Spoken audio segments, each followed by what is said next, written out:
Yeah. Okay. It is now 9:33 a.m. October 18, 2024. Special meeting of the Georgetown Divide Public Utility District is now called to order. And we have a roll call vote, please. All right. Director Saunders, Present. Director Stovall, Present. Treasurer Thornborough, Here. Vice President Seaman. Here. And President McDonald. Present. Okay. Director Seaman, would you like to read us some pledge, please?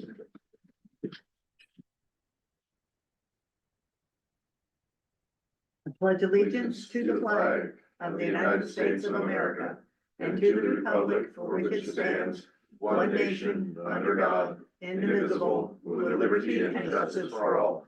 Thank you. Oh, nothing. You were saying so proudly. I loved it. I always do. Okay, this is a special meeting public comment notice, under Government Code Section 54954.3. Public comment at this meeting is the legislative body is limited to the items on the agenda. Okay, so at this time, Proposition 218. Before we open it up for Proposition 218, public forum is now open. What I would do is I would just, because public comment is limited to items on the agenda, I would just go through each agenda item like we would in a normal meeting. And Okay. then open up public comment during that item, each item. All right. Proposition 218, frequently asked questions, FAQ, rate setting mailer discussion, possible action for the staff to give them direction regarding development of the FAQ mailer.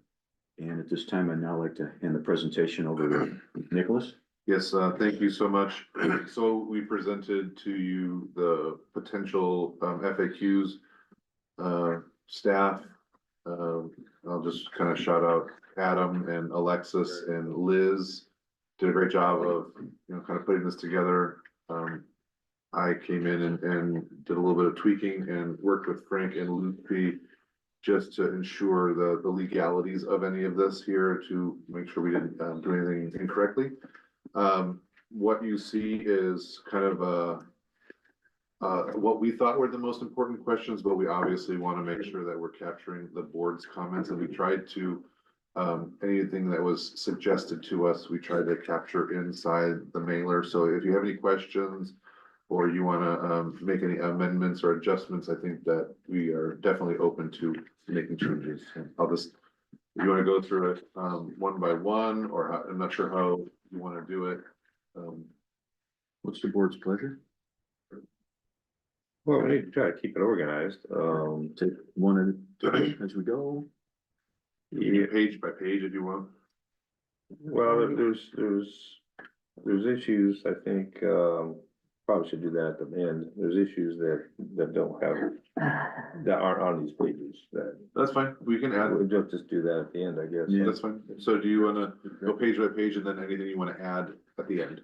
There you go. I mean, page That's what I was by saying. page or item End by of the item. section.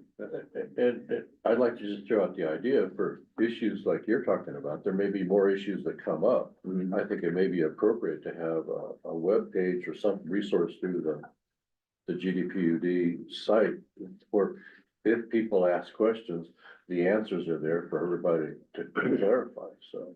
Yeah, so This we, may not answer everybody's questions, but at least it'll get everybody on the same page in the future. This may not be an end all. I think we may want to have more added, and that to me is a possible resource to do that. so Liz has put together a website that has every piece of document that has come up that we either sent to Water Resource Economics or anything that we did, all the presentations, all the, links to all the different board meetings, committee meetings, town halls. Those are all in one location. It's on here about 3 different times so that people can see it and can go to it if they need to. And then we are also developing some additional questions that we may come up or find from other people along the way. So that is something that That's we're already exactly developing. what I'm talking about. When you said page by page, first page has 2, the next page has 5, the page after that is 5. Would you mean 2 to, or line or one at a time? Would it? Well, page by page, just go down the page.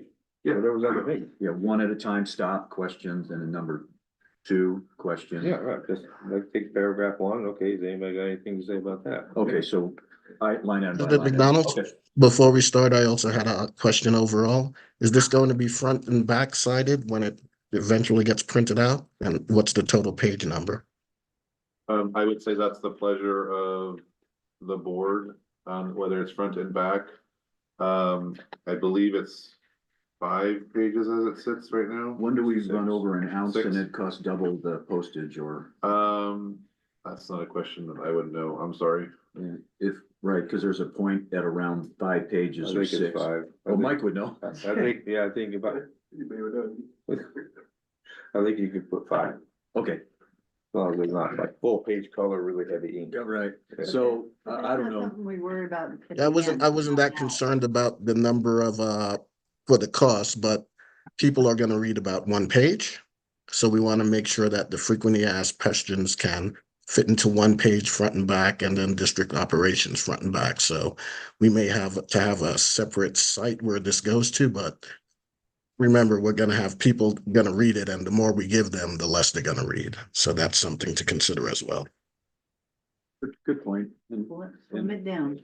Yeah, good point. What extra page, you know, since we're looking at budget, I mean, it could be $1,000 or $2 extra. So, okay, Anyway. Make sure. okay, Nicholas, proceed, please. We could take the first section, the little blue box on the top there, the lighter blue box, just kind of wanted to, here, we wanted to highlight that people may be questioning why they received the first mailer, and I think we were just talking from the board of directors, wanted to answer some questions. Did you guys have any comments or questions about that section? It'd be the light blue box that's kind of in the middle of Well, the page. I have a concern that, I'm just gonna bring it up now, Mike did, these, I said it before, I'll say it again, these need to be mailed together. You have stuff in here, like, for example, the purposes of the rate increase is in here, not in the legal notice. So first of all, I think that they need to be mailed at the same time so they get everything at once. I understand what Mike's saying, but this is, I think people, it's We may important. be able to do that. Well, and that's, and then we need to do that because if they, 218, sorry, the 218 notice has been out yet? Not yet. Okay. We're doing the address verification, and our drop dead date would be October 28th. Okay. We're gonna be sending them out to the printer either today or Monday.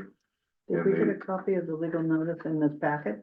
that we didn't, did you print a legal copy of the notice? We printed we have a copy of the notice, but we did not include it in the packet. good, because I had a question on that too, but anyway. This, they get the notice first, okay, and then might say, you know, oh, well, geez, you know, based on what's on in here. Then I'm gonna protest this thing, okay, then they get this later, because they have questions, and then they get this later, and they go, oh, well, maybe I didn't need to protest. That's just part of it, the other part of it, to send out these things separate, it's gonna cost a couple $1,000. You know, in postage, so I think that needs to be taken into account as well. So, and this does not state, this notice part does not state the purposes of the rate increase like this does. Sure. So. So, They what I was trying to- need to get it all at once, is my opinion. well, we may be, that's what I was trying to say, we may be able to do that. As long as we can have this all mailed out by October 28th, we are still a few days of buffer on the 45-day window. So we're in a good spot right now. If we can nail this mailer down today, that we should be able to mail them together, if that's the pleasure of the board. You know, that's my opinion, I don't know what everybody else feels. Makes sense. But you've got it stated in here that this is, you know, that. You know, you have recently received a notice. Well, we could change that. I Okay. mean, if it goes together, that's easy fix. I just wanted- Yeah, the intent was that, what that doesn't have to be, then, the intent of that was to communicate why you're getting this document. Right. Separate and apart from the other document, so we can easily change that to, you've also receiving with this mailing the 218 notice, you know, it's easy to switch that. Okay, Is So- that a board action item or consensus? I think consensus would be okay on that, just Is knowing there a the roll other, call you okay with vote, that? Mike? Well, we're gonna have lots of changes, so I think the best thing to do is Wait get, till the end. we can. Yeah, we can, because that doesn't relate to the content, that just relates to a separate issue of mailing, we can get consensus on that now, direction on that. I'm seeing enough okay, doesn't seem like there's any disagreement on that. So we can get consensus on that, but probably when we get to all of the changes and additions, we're probably gonna have to do all that at the end to wrap it up. Okay.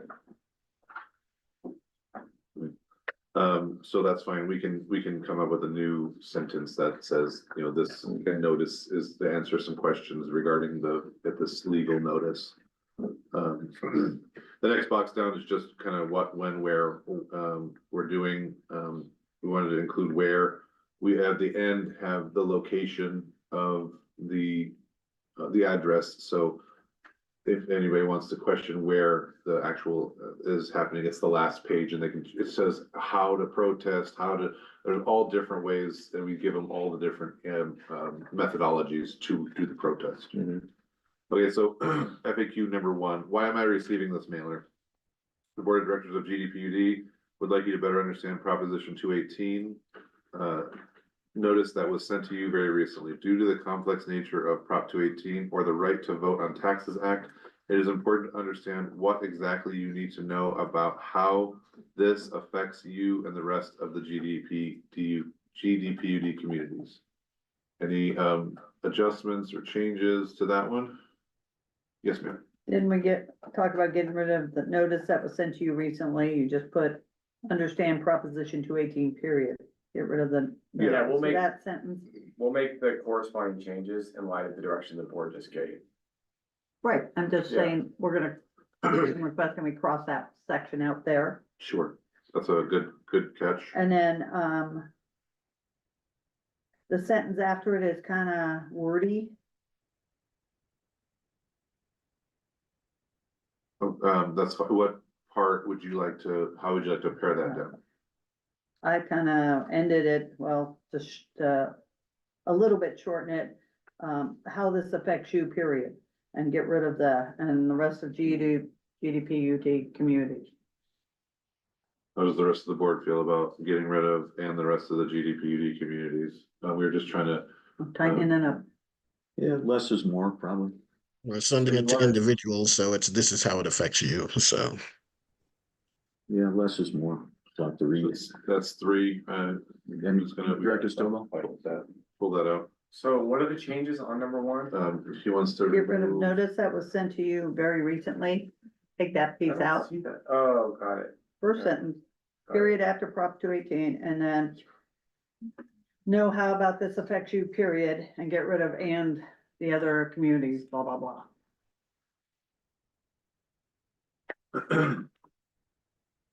So because we're gonna look at the content as a whole, some of these changes in isolation may look good on their own, but as we look at the rest of it and expand, we may wanna tweak some of this stuff. Right. So I'm suggesting Liz and I will mark what the suggestions are made. And then we'll probably go through it at the very end with just the final direction. Is that okay with the board? So you'll take comment and incorporate that. at the I'm end. gonna mark all the changes that Yeah. I feel like there's a general consensus on as we move forward, but at the end, we'll wrap it up. It's like, again, once you see the whole picture, you may wanna tweak some things you change in isolation in one section. You know, if any of you've done any writing or rewriting, once you look at the whole picture, you may wanna go back to an area that you amended earlier. So that's why I wanna get away from doing it paragraph by paragraph. I'll take the notes, I'll make the comments on here, and then we'll do it at the very end. In terms of consensus, is that okay? I think that's Looks good. I think that's everything for number 1, unless there was anybody who wanted to add anything or take anything away from number 1.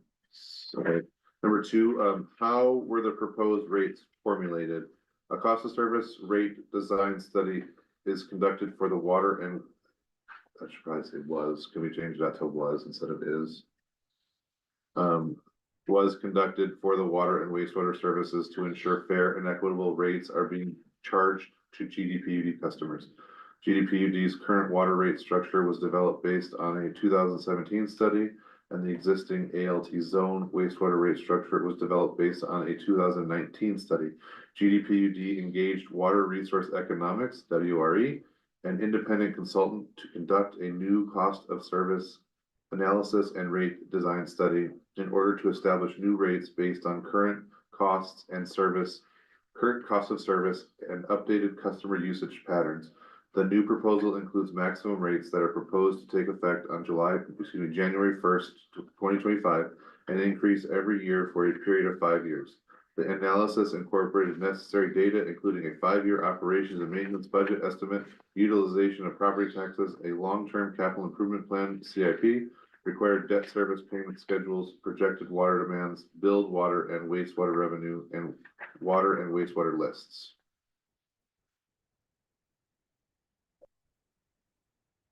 Okay, I see, Why don't you gatekeep? you want me to, Yeah, do you mind? no, I don't, it might be easier Saw for. your hand first. Oh, I would like to remove the line that said GDPUD engage water resources as an independent consultant, blah, blah, blah, that sentence. I think that's already been established in our, multiple board meetings. And I don't think it needs to be outlined in here. Because you're discussing how were the proposed rates formulated, not who formulated these proposed rates. So let's keep it to the comments of why it's done, how it's done. So you're talking about deleting the whole third sentence there? Yes, If I could just, the only reason we wanted to include that was because we wanted the community, the people to understand that this isn't something that we did. That it was a professional who came in and helped us with this, and so that was my only thought process in including that sentence, but whatever, if you guys don't like it, we can absolutely pull that out of there. In Direct this- listening to you read that, and I didn't notice it when I read it, if I'm a customer that's looking at 3 pages, double-sided, ouch. that's wordy. And I'm thinking that maybe that's the wrong area. The first one kind of is a hook. This one is like blowing it off. Is that I think if we can reorder that and maybe put that at the end or some kind of conclusion, that I'm interested in the readers looking at this. Sure, we can absolutely Okay. reorder the numbers, that's very easy. And yeah, Yes, sir. This is how, when I get something like this, okay, it says basically, you know, these are common asked questions and stuff. I'm not gonna read this whole thing. I'm gonna go down and see what the questions are. So it's not a matter of it being, you know, too lengthy. I think that for each section, for each question, you know, you could be as wordy as you want, because the customer's looking for specific questions. And they're gonna go down through here and say, oh, well, you know, there's my question on here. and I agree that this is very readable in that sense as Yeah. well. Yeah, I agree. Are you saying that maybe that should be its own question and answer, like who did it, or? No, what I'm No. saying is there's been a lot of emphasis on, well, how many pages this is, because people aren't gonna read that many pages. Yeah, nobody's gonna read this whole thing. They're gonna look and see if their questions are on here. Mhm. And then they'll read the what do you call it, the paragraph that Oh, answers your question. says here, how was it formulated here? Who was it formulated by? And then that would be its own Q&A. Well, no, don't break that up, you don't wanna have too many on there. Too many parts of the same question, I wouldn't think.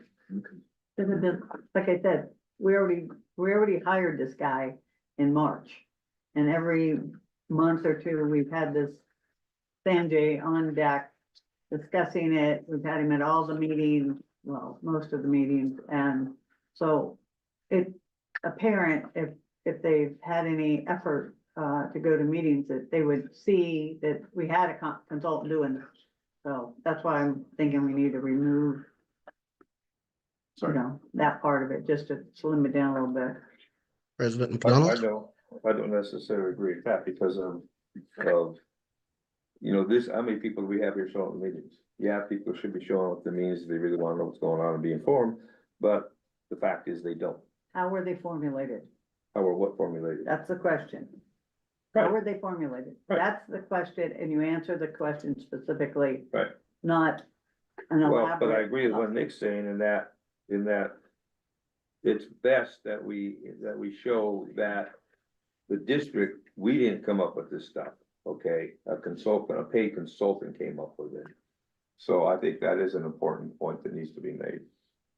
This is Director Saunders here, so, as we saw, there was as many people attended our meetings and attended the actual workshops.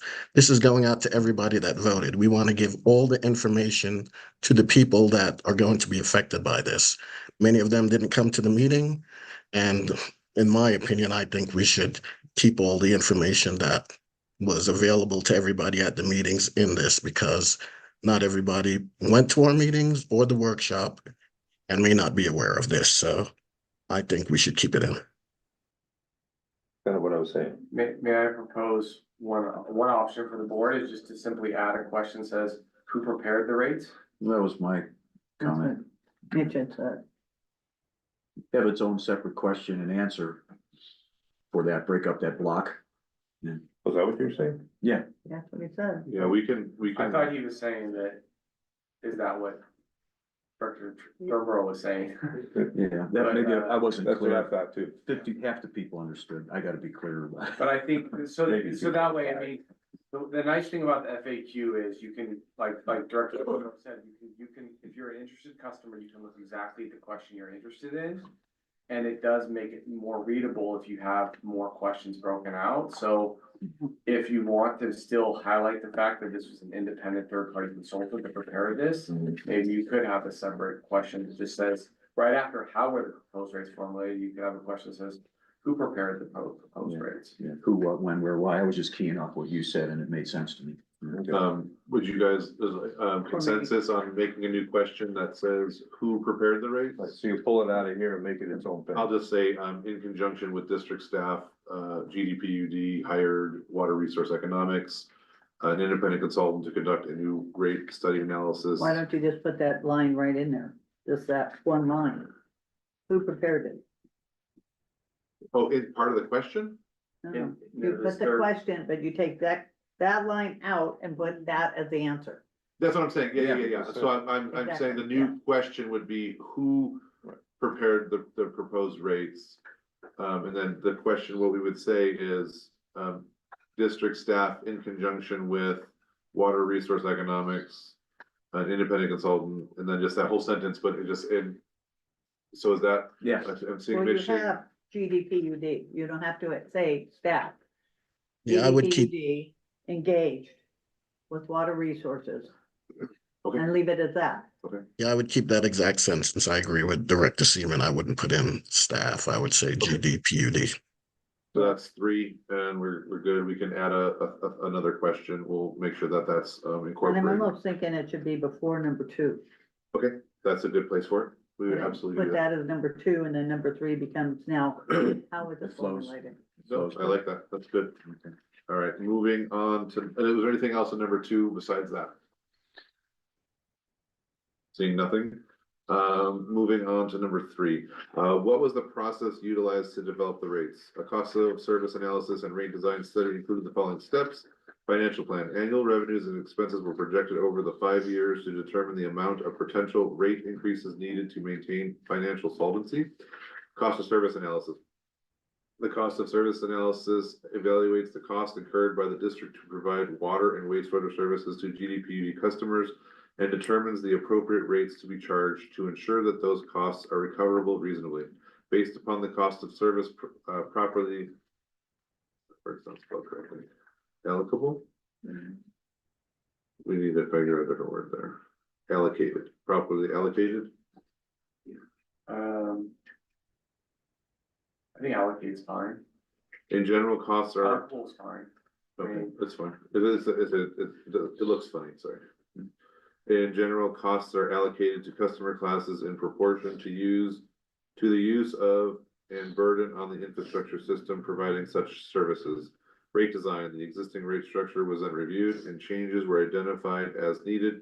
A 5-year proposed rate schedule was then calculated directly from the results of the financial plan and cost of service analysis. Rate study documentation, a report was developed to document the proposed rate development process, providing transparency. The report can be found on the district website and that's the same website that is also listed in the beginning.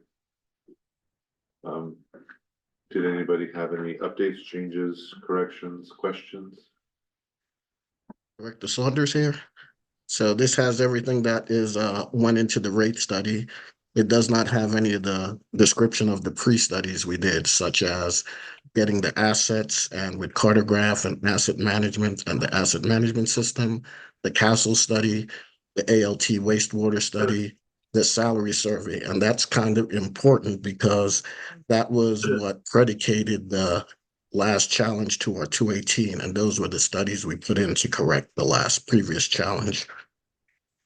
So just to address that, we do talk about that in question number 6, and we put a whole data page together later on in the document that talks about the CIP and the previous studies. If you go to page, I don't want to skip, but there's a facts about the district infrastructure, and we talk about the Castle study, That's all. and so it's, you're right, it's not in that location, but it's further in the document. But none kind of show that these are all kind of went into the process as well. It's not highlighted that the salary survey, the Castle study, the cartograph and asset management, the ALT wastewater permitting study. These were the pre-studies that went in. And those are kind of important because these are the things we put in based on the challenge we had, based on what we did deal with in the appeal and all of these things. That's why we didn't have to go through it, because we actually corrected and did all of those things. So I think it's important that we highlight that. If I were to ask, would you like to add a letter and do like a new A and then move them all down one and do the pre-work as A? Or would you like to add them into one of these bullets that are already here? But we can do pre-work. What does the rest of the board think on that? I agree with what, I agree 100% with what you're saying, because it further substantiates the conclusion of the rates. Okay. So I think that's a really good idea. So yeah, I would say, put it, Right after the question, yeah, I'd put it right after the, because the rest of it is. the yeah, make it the process, new A. Is the design study included the following steps, but that was all the pre-step before. You could have two questions, because like the 3 is more like the mechanics of the cost of service analysis. Yeah, this is like what Sanjay did here, and then everything, a question before what, Getting to that point. what prep did GPUD, I don't know what the question could be. Yeah, Yeah, preliminary studies or development, yeah. Well, I don't think it has to be limited to just what Sanjay's at number 3. I mean, the idea is what process utilized to develop the rates. Some of it was done by Sanjay, some of it was done by the previous study, so that was all part of the process. So it does seem to be, I don't know. Yeah, I'd like to have kind of a legal perspective. This is going out at the same time as the announcement. If there is gonna be an appeal, and from a litigation viewpoint, if all these things are detailed in there, to me, it's a CYA for the district, and Yeah, it's always a what double. Michael is saying is that too much maybe more information. is better in this situation. If Yeah. you look at the consequence of, as opposed to being read of. Yeah, I mean, obviously, It's just a different perspective, and I kind of looking at you as yeah. maybe more is better in this situation. Yeah, whenever it comes to words, it's always a double-edged sword. I mean, it's just in general, right? Talk to The him. 218 notice, and I'm not suggesting that we don't provide robust information here, I'm just saying that the 218 notice is what's required. When you say more, Yeah. someone that could use this as a weapon to say, look what you didn't say in the 218 notice, right? It could be used when the intent of it is to provide robust transparency and to, at a lay level, explain in a very user-friendly way, frequently asked questions. So that's why when we reviewed this draft from a legal perspective, we wanted to make sure it couldn't be weaponized against the 218 notice. So, Given that, what is your recommendation? I think that's fine though. No, I think Okay, that that's what I that wanted to- particular recommended change is Okay. fine. I'm just saying in general. Yeah. That's what we have to keep in mind. All right, thank you. Well, you raised a concern for me. You know, if you're transparent, if you're gonna be transparent, you know, everything, they should be able to use whatever we say in all of this. I agree 100%. I don't disagree with that. All I'm saying is we just need to be careful about the selecting of the verbiage, because sometimes words have a semantic range, and Yeah. someone may Okay, take it okay. to mean this, or we meant this, Okay. right? So all I'm saying is we just have to be careful. We can't just assume that this is just simply an outreach document. No, this will absolutely be used as an exhibit if we ever got challenged legally to say, yes, this is in the 218 notice, Perfect. but look how it undermines the 218 notice. And we just want to be mindful of that is all I'm saying. Okay, We're gonna be perfect. very careful in our words. Thank you. So, What I was looking for. I know there, I think you had a suggestion of a different question, but, Actually, Adam came Oh. up with that, but yeah. oh, I'm sorry, I was I trying was to turn agreeing with him, because that was a good idea, to have sorry. a specific question that outlines GPUD's, Roll, what we did. role, or information gathered prior to develop this Yeah. rate study. So Director Saunders said, just to add a sub bullet under this question, we have, Director Seaman wanting to add another question. How would you like to handle the, pre-work that we did? What was that different question? So I guess, I mean, the process utilized includes the pre-work and the cost of service analysis. So those are two. So that's how we can kind of get through it. So the process utilized to develop the rates included, and we have one section which is the pre-studies, and then the second section is the cost of service analysis and rate design study. There you go. Are those two separate questions, Director Saunders, in your mind? And I mean, it all goes into the process of how what was utilized to develop the rates. So maybe we have it as a 1 and a 2. May I suggest something? What about just adding an A, or you can call it, Or yeah. foundational work or preparatory pre-218 work, or whatever we wanna say. And then A becomes B and. Yeah, and that's, I'm fine with that also. 5 steps. I think the only problem with that is that, like Donna was, I think she was saying, was that we need to separate out what the district did and what fell under what WRE did. Yeah. Okay. So I think that's where Mike wants to head, and so I think that, A good point. somehow that needs to be structured so that that's reflected. Maybe a second question would be. Yeah, so I agree with that. So 2 questions on it is fine. So, the question could be, what did the district do to help prepare for this rate analysis?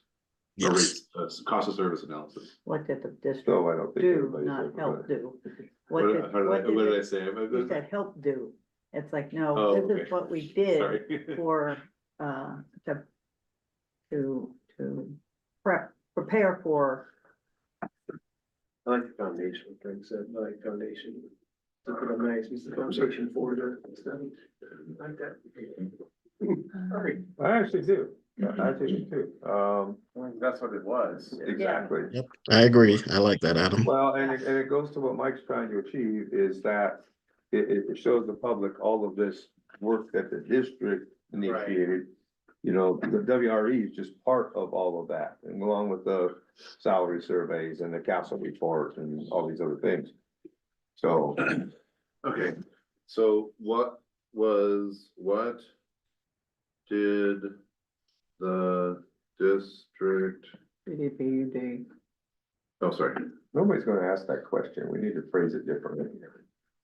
Oh, I well, mean, nobody's head is gonna say, what the district do to prepare for this? Well, maybe I don't wanna make this overly complicated, but in light of that comment, customers may be thinking, what was the process that was undergone? That's what they're gonna be thinking in general. Right. So maybe we keep the same question and, and we just add something here that basically says, before the cost of rice and analysis and design rate study was performed by WRE or whatever. The district, Love that. yeah, we could just say the district GDPUD, did several analyses and studies as foundational documents for which that study would build upon. There you go. And then you could IE. say, and then WRE did the following steps, and we go through financial plan, cost of service. Yeah, if you could do that in a more tight, you know, Do it good, but better. that. Director Saunders, you had mentioned a few, reports and studies. Can I just have you go through them again so we can include all of them? I know Castle. So the I castle know the that's the water solar- analysis cartograph and the asset management and inventory update. Well, cartograph is that. Right, but we say cartograph and no one else knows what it is. So we wanna- say asset management. Right, What about, salary survey? You wanna include that? salary survey. The ALT Uh, wastewater permit study. So the WDR survey or the WDR permit analysis? Yes. An ALT permit analysis, Huh? and an ALT permit analysis. So. Well, I just- that's the WDR, yeah. So, ALT, and yeah, and WDR I would permit put ALT in there so No. they're aware that it's ALT, correct? Yeah, Okay. cause That's totally fine. Is there any other documents that you would like to include in? Cause I mean. That's some of the stuff. And we the did only over- other thing would really be the CIP, but I think that might be included in the following stuff. I mean, and we do that all the time, so, but That's what this, the next thing, only other thing was the budget is they. yeah, budget and utilize CIP, Our budget and CIP. yes. Do you wanna include that in this section or just have it as an understanding that we do this every year? Why not phrase it as current and past budgets Okay. and Yes. and CIP. And then all those reports would be included on the resource page that. Yeah, and then Is providing. it's all, and then we can add the end that all these, this report and all these documentation can be found at this website. You can just make sure you remember this, that's gonna be for, letter I have D. some proposed language. We're gonna still have the same question. What was the process utilized to develop the rate? And then I say first, GDPUD, I have to read my handwriting, performed several studies and analyses to ensure the rate setting was based on the most accurate and up-to-date foundational information. Those studies included ... period. Then the cost, and then I would say second, or then the cost of service analysis was performed, which included the following steps. Yes, It's most accurate, a double-edged sword. That's a judgment. well, what it's saying is, I'm wondering, should we? most is a relative term, and what I mean by that is, well, we can, You're gonna be adding another page to this. well, that's just two sentences, but I agree, but I think it's important. Okay. I mean, what we can say is to ensure is based on accurate and up-to-date, foundational information. I'm fine with that. Or current. yeah, get rid of the most. I have a question on Yeah. that one word you talked about, allocable. There's another word you could do is apportioned. I think allocable works here. That's the distributing or assigning resources or responsibilities to different entities or appropriate would be the act of dividing or distributing something proportionally among different parts or entities. So one is, and it also says distributing something fairly or proportionally. So those two words, I think allocate is the right word, but appropriate or allocate, maybe that's something you wanna legally determine. I would just say, based upon the cost of service properly allocated, Okay. Is appropriate, or properly, allocated has something to do with based on specific criteria. And appropriate is proportionally among different parts, so I don't know if it's proportionate. or specific criteria, and it seems like specific criteria would apply here. Problem is with the order of appropriation, has too many contexts to spending Okay, money. okay, Right? I would just say, based on the cost of service properly apportioned or properly allocable, I'd probably keep the word allocable. to me, that seems right, but I'm trying to figure it out Yeah, while we're talking yeah. here. Okay, all right. So is there any other suggestions for number 3, save for the added, 1 or 2 sentences with these reports? Would you like the reports listed as like comma, or do you want them listed as bullet points? Bullet points will obviously add length to the document. It'll have to be Commas. commas so we can keep it a shorter document, yes. Okay. Yeah, what I just read to the board was essentially 2 sentences that will be added at the very beginning. Well, your dot, dot, dot is gonna be lengthy. Yeah, Right. that's the problem. That's what I'm No. asking. If you want, I cause didn't you say can, they were gonna be short sentences, but it's gonna be 2 sentences. But what I'm saying is it's not gonna be bullet points, it's gonna be prose sentences at the very beginning. Yeah, And then we will launch into then the cost of service analysis and rate design study was performed and included the following steps. So, alright, so the next question, number 4, is how is the financial plan developed during the process? WRE developed a water and wastewater financial plan to quantify the total annual revenue requirements. WRE worked with district staff to forecast all expenses, including meeting adequate debt service coverage ratios and reserve requirements. The financial plan forms the basis of the determining the revenue requirements for GDPD over a 5-year planning horizon, excuse me. Yes, ma'am. Isn't that what we just said in 3A? Yeah, so if you Why wanna. do we need to have 4? It was just to kind of give a little more information. So it could remove this one if you want to shorten the document. that's what I'm thinking. I have 2. The other thing is that we can shorten the header and the footer. I'm so sorry. We can shorten the header and the footer. Oh, yeah, to that's, get we more will, on we'll one page. format, I mean, we can. Increase margins.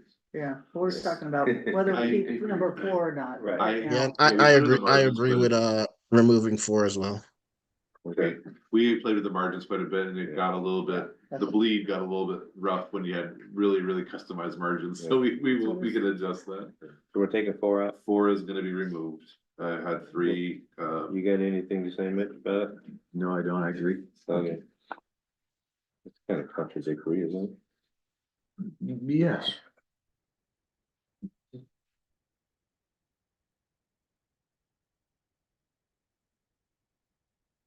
Okay, number 5, what services does GDPUD provide? GDPUD provides 2 service types. The first is water, which includes treated, residential and commercial, and raw water irrigation. The second is wastewater. Revenues from providing water service can only be used for water service and cannot be used for wastewater service and vice versa. Each service provided must stand financially independent of the other. Any questions or? Yes, sir. I have a question. This is going down a different branch of the stream here. As I recall, we said that those people in the zone actually have 2 votes. They have 1 vote for For whether or water. not they wanna do the wastewater rates, and they have 1 vote for the water rate, so it's not saying 2 votes, I think that's a, maybe we won't, I wouldn't wanna say it that way. All right. They have what I wanted. 1 vote for wastewater and 1 vote for water. Okay, so what happens to the district if a majority of the wastewater people don't want that rate? So then we have to come back, we have to either do more outreach and explain to those customers the reason for the increase, or we have to come back and look at the financial model and see what can be removed. Is there something that can or should be done at this point to address that potential need? Because I look at what their rate is gonna blow up, and that may or may not be a potential issue we're gonna deal with. I mean, we've done, we've worked pretty extensively on the rate there, trying I to agree. tighten it as much as we Yeah. can. And, I mean, there's always small rooms for improvement, but I'm not sure at this point, we can, with the report that we have, I'm not sure if we can really go back and make a lot of changes right now. All right, And I think that's just part of the inherent risk of the 218 process. Yeah. Right, that's their right to protest Yeah. and we have to deal with it, so, yeah. okay. Thanks for, Director Saunders here. I know less is more, but I don't know if we want to say that GDPUD is a public utility district that currently provides two service types, because we do have the potential to provide more than those two. So I don't know if we want to state that there. I could say currently provides two Right. service types, so that would you like? to Because do that? this way, as we go down with hydro and we start working on electric and things like that, that's a service we can provide. Yeah, I think that's an easy, change. I don't think anybody have a problem with adding the word current, right after I don't, GDPUD. To me, it's surplusage, but. Yeah. When we provide, as the data is mailing, this is what we provide, you know, I don't say my name is currently Frank, I say my name is Frank, you know? So, Cute. but, Good point. I think you just leave it the way it is. Unless you have the potential to change, Frank. yes, you could. 2024. That's true. I mean, it's up to us if we want. Yeah, your pronoun. In listening to the board so far, I almost think that. Yeah, the that's section- superfluous. So we don't need that here. I almost think that if you look at question 2 and 3, and I don't wanna take too much of your time, but I think that can easily be. Someone looks at what services that they're not asking. Can you use revenue from one service for another? And so maybe, I think that's a good FAQ that we often get in this, Right. you know, world. So I think that almost should be a separate FAQ for sentence 2 and 3, which is. What if we change the question from what services do we provide to, instead of adding another one, because all we can do is describe the two services and then revenues can't be used, so we could change the question. What, I don't think anybody's gonna have that question in their head to begin with. Right. They already know. What services we provide? Yeah, Yeah, so maybe we just get rid of the first sentence and then just change the question to, can you use, I think we could actually remove the whole thing. or yeah, cause that's a common question you get, right? Well, you have extra money in the water fund, or you have the extra money in the wastewater fund or whatever, can't you? And I think it's good people know that there's a firewall between those two. But can we throw that in? Maybe we could put that in 6, the one below it. Okay.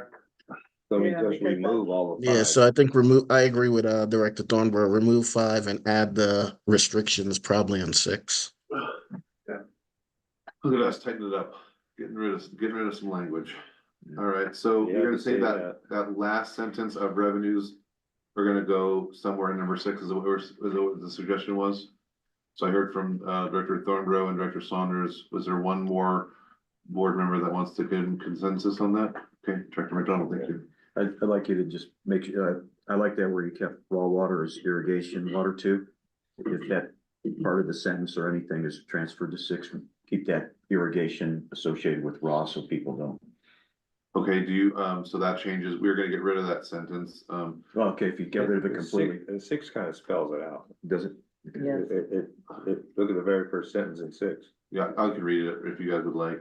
So number 6 is how will the funds collected from the rate adjustment be utilized? Revenue from water rates can only be used to fund the actual cost of operating and maintaining the water system. And revenues from wastewater rates can only be used to fund wastewater services. So that's, Yeah, that way we don't have That's to, pretty redundant. we can actually get rid of the whole, number 5, I think. I do think that last sentence though, just to make it very, if I remember the previous question, each service provided must stand financially independent of the other, would be nice to add right there after the first sentence. In my opinion, Exactly. You guys okay with that? Yes. To make it Mhm. very clear. Perfect, we'll add that. We're in still there. ahead on space. We're ahead, Yeah. we're doing great. This includes infrastructure projects, reserves, and the cost of debt to finance capital improvement projects. The funds collected will be utilized in the operating budget, CIP reserves, and the equity adjustments for employee salaries to align compensation with industry standards. Costs that will be covered through rate revenue include, among other things, infrastructure, electricity, equipment and supplies, debt service, and regulatory compliance to ensure current and future generations can depend on GDPUD services. So we can add, what if we just got, okay, can we, I see your hand, I just wanna ask a quick question, cause I wanna make sure that Director McDonald's, concern is met. What if we left the what services does GDPUD provide, and we keep just the first sentence in there? And then we remove the second sentence, second few sentences as they're redundant for the beginning of number 6, just, so we keep the raw water being irrigation, or would you like to remove it entirely? I know we kind of said we're gonna remove it Yeah. entirely, but I just wanna address his concern. You're talking number Yeah. 5. Number 5. Yeah, just I keep the agree with first that. I sentence. mean, the two things we can do is either keep that separate, or just where we have in 6, revenue from the water rates can only be used for the water system. And that's where we could comma, rural water irrigation, residential, commercial. Maybe that's one way to deal with it also. I think whatever you, I think I agree with what you're saying, but I think that whatever you wanna keep in 5, just put in 6. Remove Exactly. 5 there. Okay, so just to take the first sentence and incorporate it into 6? Cause the Yes. second and third sentences will be removed. No, not the third. Well, the third is gonna be put in there as well, sorry, excuse me. So we're keeping the first sentence? Yes, somehow we gotta incorporate, I think they wanna incorporate that treated water is residential, commercial, and raw water is irrigation, so it's, just so that people can understand when we talk. I would about- just add, on the first sentence where it says water system, I would just add put parentheses, residential and commercial. Well, you could just put treated, which includes residential, commercial, and raw water. Yeah, and the revenues from wastewater. Yeah, I mean, you could do with parentheticals in the first sentence. Exactly. Oh, 5 and 6. We're talking about 5 and 6 together. I'm sorry, Director Seaman, you had your hand raised. Did you, Yeah, I keep reading this number 6 and it's kind of saying the same thing twice, only a little more different words here and there.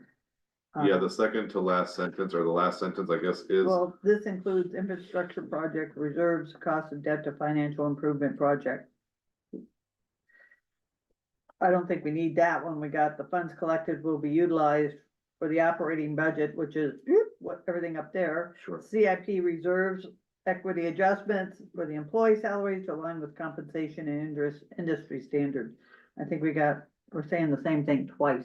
That's fine, so you're saying to remove the last sentence that says cost will. This includes infrastructure Oh, I see what you're saying. I'm Get rid sorry. of that one, keep the funds collected will be utilized for the budget, CIP reserves. Okay, Um, so, I think the suggestion is to remove the sentence that says this includes infrastructure projects, reserves, and the cost of debt to finance capital improvement projects. yeah, because you're all talking about it again, basically. And I'm not sure, I see, oh, could we really? Yeah, before yeah, I we go agree ahead, with that, I don't- because it's spelled out who below. agrees? Anybody else agree with removing that sentence? Sure. Yeah. Okay, so we'll remove the sentence, Quick question, you're gonna say raw, we're gonna add that in there. but put in irrigation. Yes, we're gonna add it, we're gonna take the, how the I didn't hear it. sentence Okay. is written in the first and add it to number 6. Okay. Thanks. And then, Hold on, I'm not following. okay, so he wants to add this part for, see, you got rid of it already, that's why. I didn't get rid of it. 5, you got rid of 5. So, I gave you my changes already, Okay, sorry. I reversed that. Go. he wants to include basically Version control. right here to the, where it says irrigation, in right here, in the water What system. sentence you removing? So the Huh? What operating sentence? water system, The one Which that says includes- this includes right here. infrastructure, because if so just you, take copy from you which, go to the next sentence, it's Um, talking the same stuff, all the way to in a irrigation. different manner. And then put, and then paste it right there, And that was one of the period. equity Oh, and adjustments, not a was one of period, the big we flags comma. that we And wanted in then there. you already took the sentence and added it, and then she wants to remove, this includes infrastructure projects, reserves, and cost of debt, cause it's the next sentence that says the same thing. Believe this? Yes. And then the last question, or last sentence, I'm sorry, it's a little bit redundant as well, but it just includes more of the things that we've put into this, How so. can we put that up into the other one and get rid of some of those words? We don't need to say the same things twice. So we can add, I think the biggest thing is like our utility bills that we wanted to include, because those are always going up, just like everybody else's, like our PG&E costs are constantly rising. We have to buy a regulatory compliance, maybe we can add those two. But isn't that in the operating budget? It is, CIP reserves, equity I think you should adjustment. expand it. You'd be like more specifically costs within This the was- operating budget include. Yeah, I think this was one of the things we talked about in for the frequently asked questions that was different from the actual Prop 218, that we wanted to highlight those specific things like the fuel, specifically the equity adjustment with salary. So I think Right. this was the area where we spelled all of those out. And I think these were all the items that we provided during the previous meeting. So so what if we added so that where it says, and the equity adjustments, we can add a few more commas there and remove part of that sentence. So we could say utility costs, regulatory compliance costs. Is there anything else you want to include in there? And then we could, takes out like 15 words if we just add in a couple extra commas. Well, I Yeah. wanna renew my insistence that we put in there the 4.9 million for the CIP. And there's a couple of, we discussed it before, where the statement was made that, well, we don't wanna, handcuff ourselves, and that's kind of what Prop 218 is all about, is not handcuffing, but being accountable. Sure, so we Okay. can, I think that was the reason for this document. If you wanna add it into this document, because this is not the legal framework, we can add I would just say estimated. or approximately. Well, But here's no, the here- thing, we can never forecast with financial certainty. The Prop 218 is not certainty in forecasting Let me that, finish, right? let me finish. Yeah. The 4.9 is part of the calculations that came up with the rates that we are imposing. It was in the calculations. There's no such thing as partial transparency. This needs to be all the way all the way transparent. And like another argument or another statement was made was that, well, what if we have a fire or we have a catastrophe? Okay, that's got nothing to do with this, because you can't take money for something like that out of the operating costs, which is part of the rates, okay? Because if there's money to handle something like that in our operating budget, then there's something seriously wrong with the budget. The other thing is that in the event of a fire or something, just like last time, okay, we've got reserves and we have CIP. That 4.9 is gonna be going into CIP. Okay, another thing that was said to keep that out of there, brought up by Bob, was that it tells the customers that they have to be paying this, and that's not what it is at all. It's just saying this is part of the rates. As far as what your discussion was, is that, okay, if we get a grant or something, okay, then we can't offset it. Yes, we can. We can lower that all we want, anytime we want. We've done it. That's what we did before for a different reason, but it's the same concept. You can still offset, if you get a grant to cover, a year's worth of CIP projects, then you could easily reduce the rates. And the way that we reduced the rates last time is we just didn't implement the rate increase that was scheduled, so we in effect did lower the rates.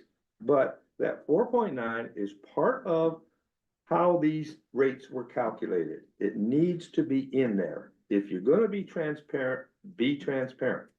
I got a question. Yeah, what I hear is that we're gonna spend 4.9 versus we don't wanna put an actual number in there because it may vary. Is that I think that Is the that the thing, argument that's going on? and like, I have something I wanna make, maybe you think about. I don't know if you wanna include, like, what he just, like, how you guys said that, to collect 4.9. It may not be the best way to get that messaging across, and the reason being is what you said, if we get a grant, we won't be collecting that 4.9 from rates, we'll be collecting it from a different revenue source. And I think that That's got nothing to do with how the rates were calculated. Can we That's what- accomplish both, that's- include that and spell that out? This is, and this here's is the other Director big- Saunders here, if I can provide some input. We have a rate study which Let me has, finish first, let me finish Okay. first, Mike, because we keep getting off. Here's the biggest thing, Bob, is that this is why we did the rate freezes before, and the board before us did the rate freezes before, is because last time it was how much it cost to operate the district, plus $1 million into CIP. When the audit came, it showed that the revenue that was brought in was a whole lot more than these costs and this $1 million. Okay, so if you don't have that 4.9 in there, which would actually be broken down by year, but if you don't have that 4.9 in there, okay, what's gonna happen is say you bring in 6.9. Okay, say you actually, the revenue actually produced 6.9. Okay, then what's gonna happen is, it's not gonna be noticed, nobody's gonna make a deal out of it, nobody's gonna say, hey, wait a minute, we overcharged the customers. Because that figure's not there, it has to be in there, and it doesn't affect, it has nothing to do with lowering the rates if we collect too much, we can still do that, or lowering the rates if we have grants to offset it, we can still do that. Okay, but you gotta have, the numbers gotta be in there so you can determine, did we overcharge the customers? As part of, in addition to everything else that I said, but the main thing is that that number was used as part of the calculations for the rates. Okay, so that's why it needs to be, that's the main reason it needs to be in there. Can I ask a question? okay, this is Director Saunders. Can I get some words in Oh, sorry, here? I'm sorry, I'm Thank sorry. you. I forgot. So, we have a rate study, which has all of the numbers in the rate study. These are projected rates. We're not gonna put in what the projected health insurance costs are. We're not gonna put in a bunch of projected stuff because it's projected. It is the board's duty every year to evaluate to see if we can adjust the rates based on grants that came in, based on if the revenues look like we are doing better, if we're selling more in water. That's our job. We don't need to put specific numbers in because the numbers are all projections. We are providing the rate study, which has all of the numbers in it. I don't think we need to put specific numbers in the frequently asked questions because which numbers are we gonna say? Are we just taking this one reserve? Are we showing the health insurance number? Are we showing a salary number? Are we showing a utility number? All of these numbers are in the study and I do not feel they need to go in the mailer. That's why we have a study, so you can look in the study and see the exact numbers. It's our job as a board to adjust each year as we see fit. And that's what we have been doing.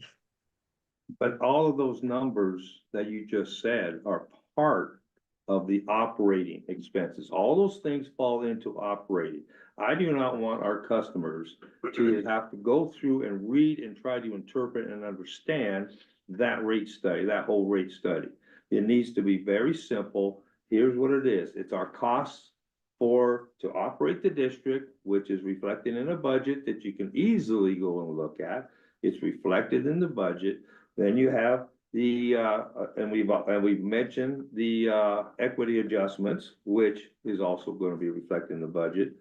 The only thing, it says CIP reserves, it needs to have that 4.9 in there. That 4.9 needs to be easily understood and in your face. The budget is easy to understand and in your face, and that's where they find out what the operating expenses are. Just look at the budget, that's all they gotta do. They don't have to read, and I don't expect them to have to go through and read and understand everything that's in the rate study. That's not. In what our we're here budget for. has the CIP reserves as well, so we're not putting in what the equity adjustment is.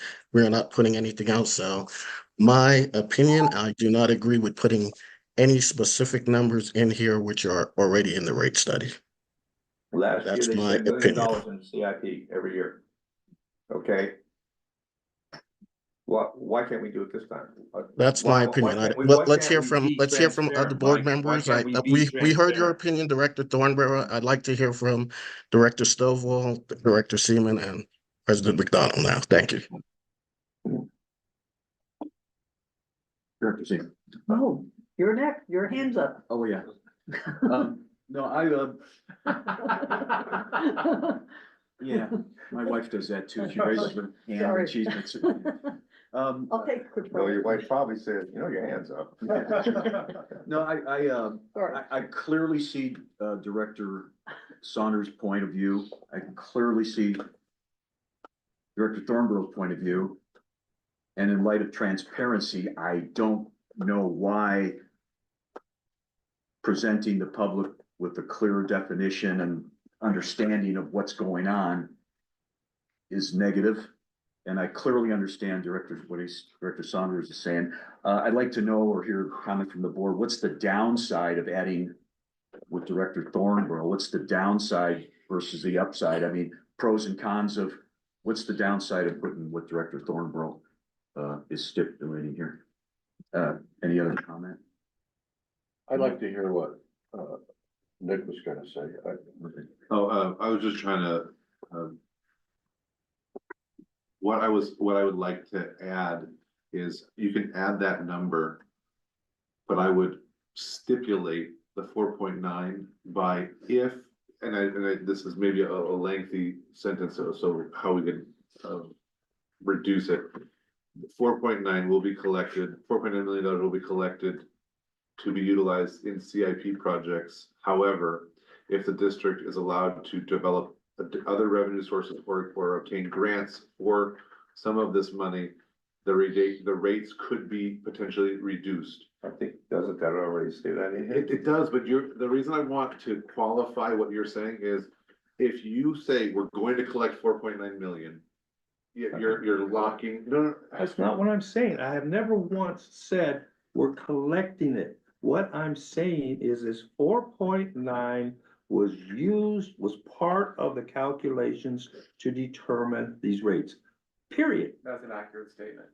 Huh? And that's an accurate that's statement. fine. I That's mean, fine. if the suggestion is, we wanna highlight what some of the numbers were that were calculated to build the rates, that's just a factual statement. Thank you. I have no concern with that, but this is my concern from a legal perspective. It's what we talked about earlier, right? The more, if you say one thing in this context, but you don't mention other things, then the accusation will be, even though you're trying to be transparent, the accusation could be that you didn't mention this one thing or that other thing, and I think that's, so the concern I have is if we're gonna highlight certain big ticket items, which we can, we just need to make it clear, this is some of the big ticket items, so we want to provide the things, but you are encouraged to read the rest of this document, because what I don't want to happen is somebody says, well, it's funny how it's almost like you tried to mislead us. You just tried to like alert us to these things that it was built upon, but you didn't mention these other things, right? That's my concern from a legal perspective. So if we are gonna highlight some things, we need to be honest that we're highlighting, this isn't exhaustive, but we thought it was important to let you know about these things. But again, you know, I realize this study is a long and complicated document, but my concern from a legal perspective, if we don't have that language in there, someone's gonna say, you excluded A, B, or C. Okay, how about if we put it like, okay, just put it that it's the costs to operate the district as outlined in the annual budget, okay, and then the equity adjustment, and then the 4.9 and go into CIP. Keep it simple, so they could just see, this is it, it's simple. They don't have to go read a big old lengthy My only document. concern is I don't know what I don't know at this point, and I don't know what we're not covering, and I don't know what a creative argument could be made by a lawyer later down the line. What do you mean not covering? I don't know if that, since the 218 study is not one of the things you've just mentioned. I don't know if there's some granular level of detail, or there's some item in the 218 that someone would argue is not really covered by those things you just mentioned, because it's more than just our budget is only year to year, right? The 218 is over 5 years. You've already put all this stuff in here. All that stuff that I'm saying is already in here. The only thing that says in here is CIP reserves, okay? Just put before it, 4.9 million towards CIP reserves. That's all you have to do. It's all I'm asking. This is Director That makes it Saunders here actually again. Transparent. So, when we calculated the CIP reserves initially, it was done from the Castle study and it was at 1.4 million per year.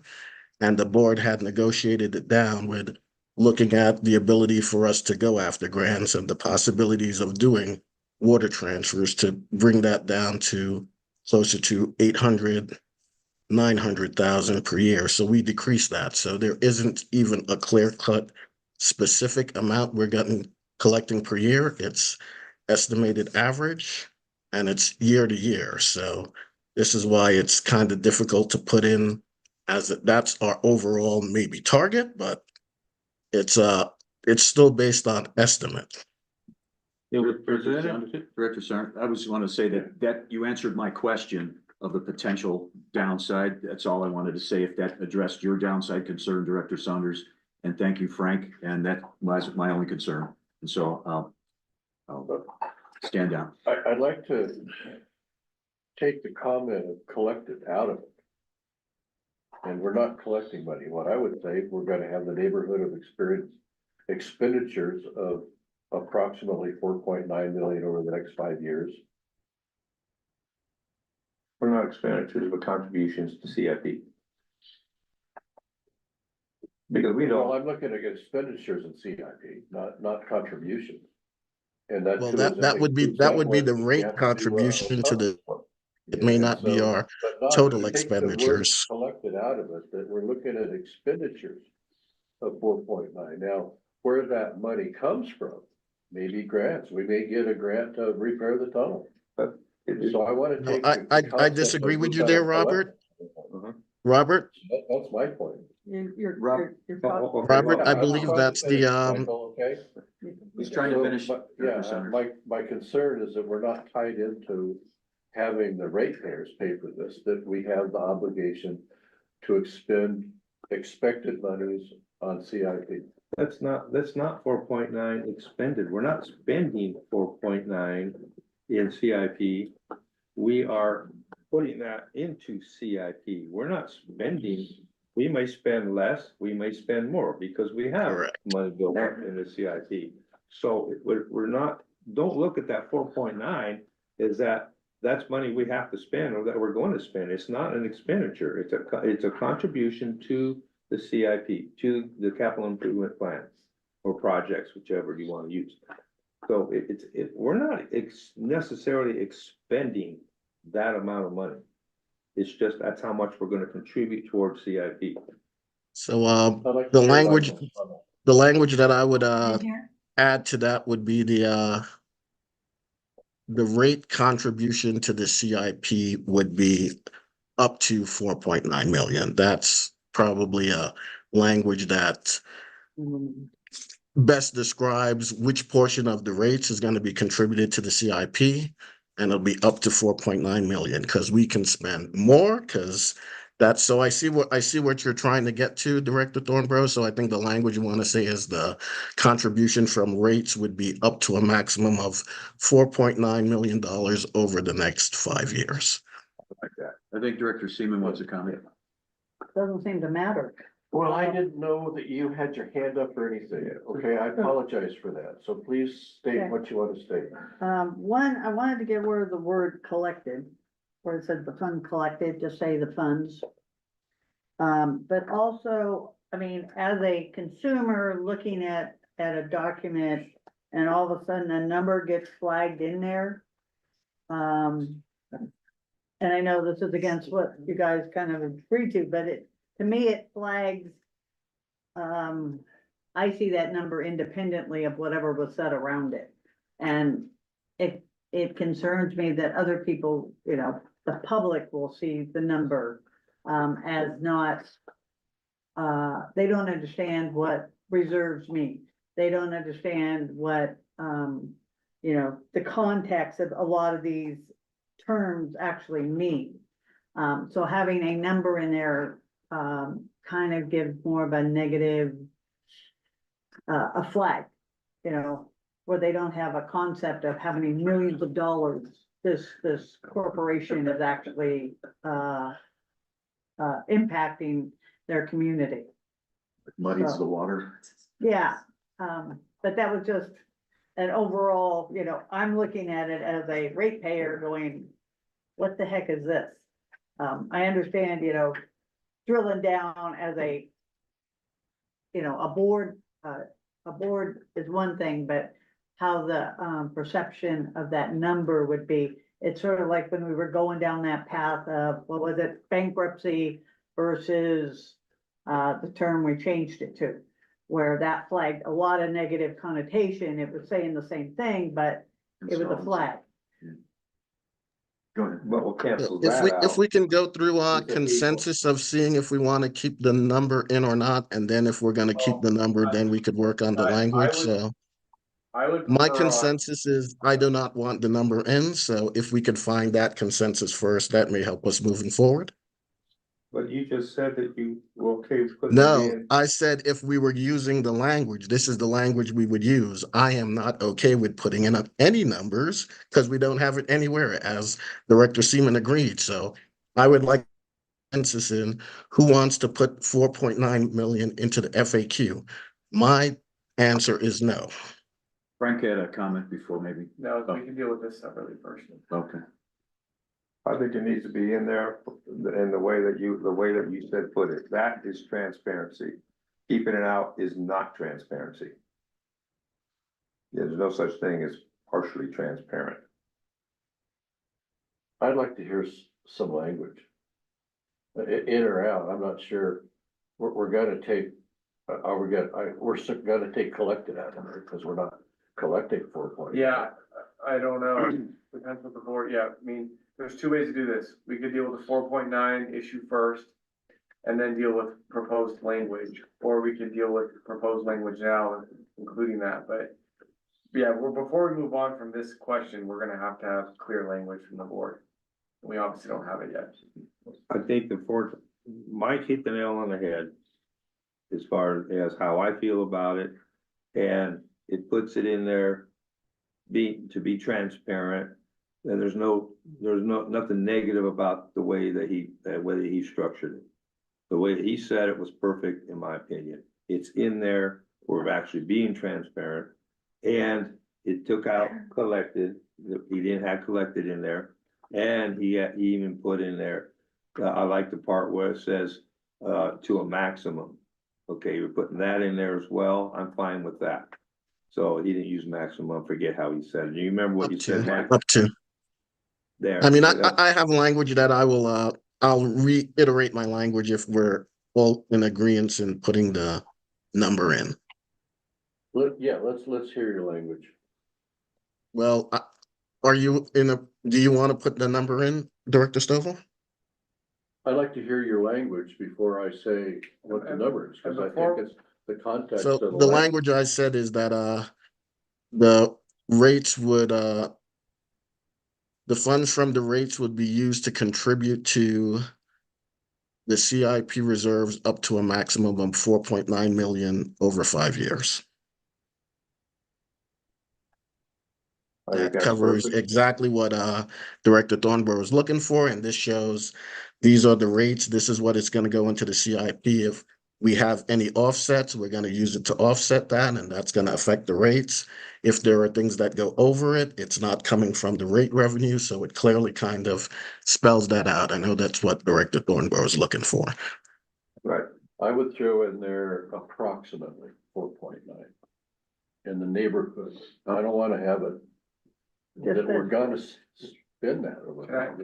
That's 4.9. For your point, can I say something? Yes. I just need to say it, and I Yeah. realize I'm gonna get my hands smacked by at least one or two of you. But it's my job You're too far away. it's my job to tell I'll do you. it. I'd be willing to get up and move. Yeah.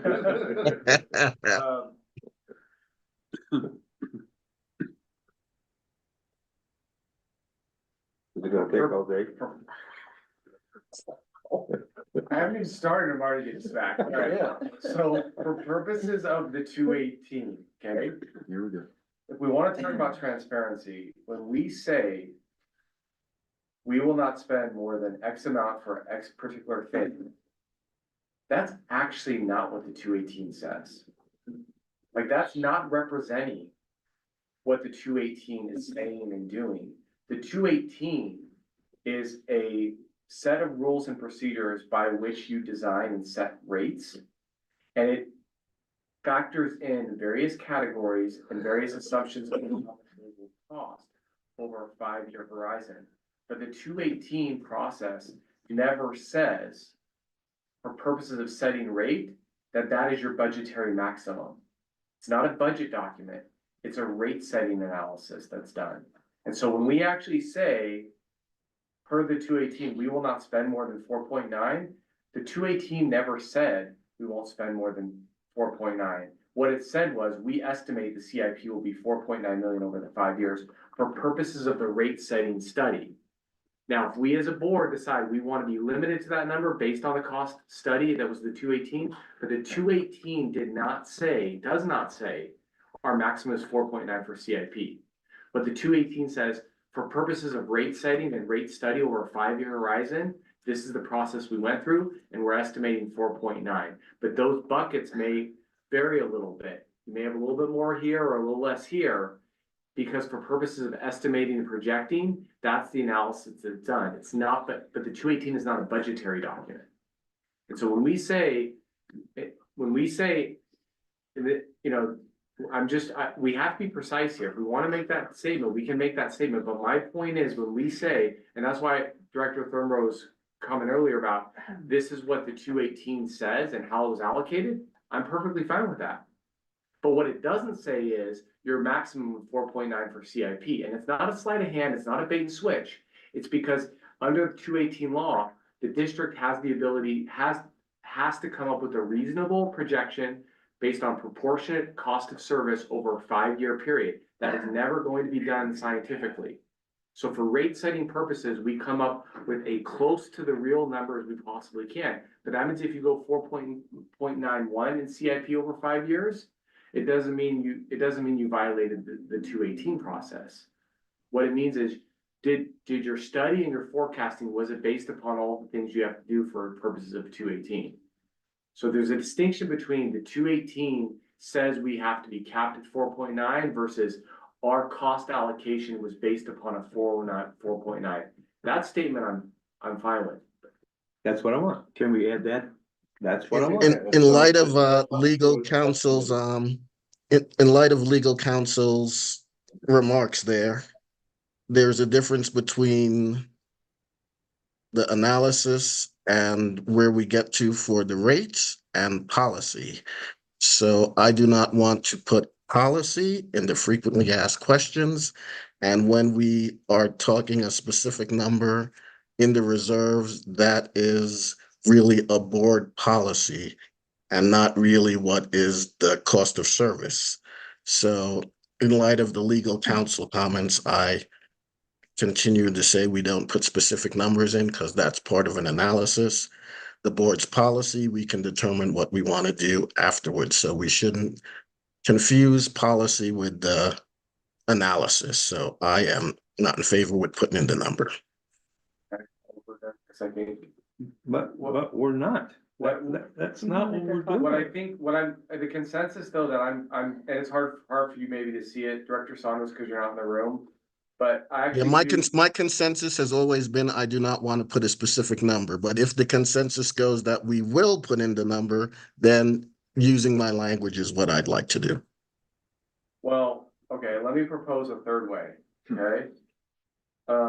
What if we propose language that goes as far, says no more, but says no less than what the 218 says, okay? So I would it say doesn't- up to, I wouldn't say less. I would say See, up to. No. If you said, your proposed language of saying up to is actually more than what the 218 says. And what the 218 implies. What I'm suggesting is there consensus among the board to say the funds, the funds collected will, I don't know where we put this, but something to the effect of, what was the language I just said? Rates will use to contribute an estimated I would just say amount of.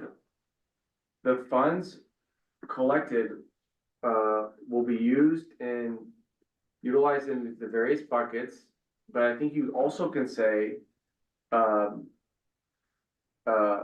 based upon a rate study that allocated X amount for various targets. That's, to me, is a factual statement. Targets. The 4.9 was part of the presentations that were done at all the workshops and presented to the board. That's what, when I did my analysis of it, okay, that, it was based on that. The rates that were proposed were based on that. I have no problem saying the rates being proposed are based upon this study, which had these numbers in it. But Put the that, number in it, that's transparent, saying, oh, it was on this study that had X numbers in it, that's not being I'm transparent. saying X numbers because I don't know the numbers off the top of my heart. Right, but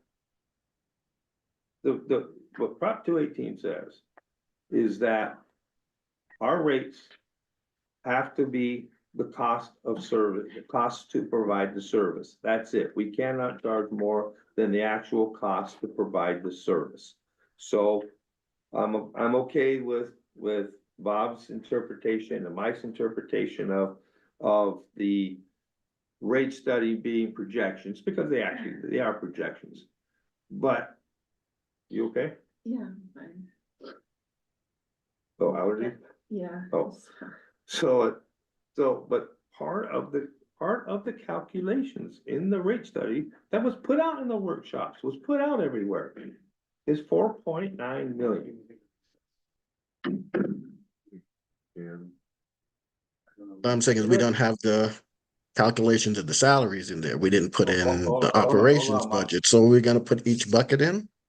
Hold on, Mike, we got a situation. What do we want to do about? we could take a few minutes. Let's take. Fine. Check on her. Turn off the It's- recording. Yeah. It's 10:58 AM and we're gonna take a brief recess, 10 minutes. Yeah. Ish. Ish. Hold on, I'm trying to get this,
There is no audio.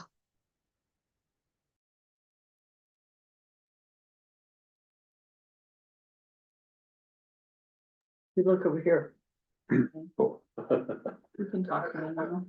What, What's it gonna do if we all do this at the same the time? general manager just Touchdown. left, we'll start in 1 minute, Director Saunders. Okay, thank you. And also, I will probably have to take a recess in 30 minutes to change location to a different conference location, so. But it's the same address listed on the agenda, correct, Director Yeah, it's the Saunders? same address. I'm just gonna have to go to a different location as the conference ends at 12, so I'll have to go to a different room. Our conference is gonna end at 12 too. We're about halfway. Perfect, lunchtime. Yeah, we're not gonna finish in, I don't know, but we will see.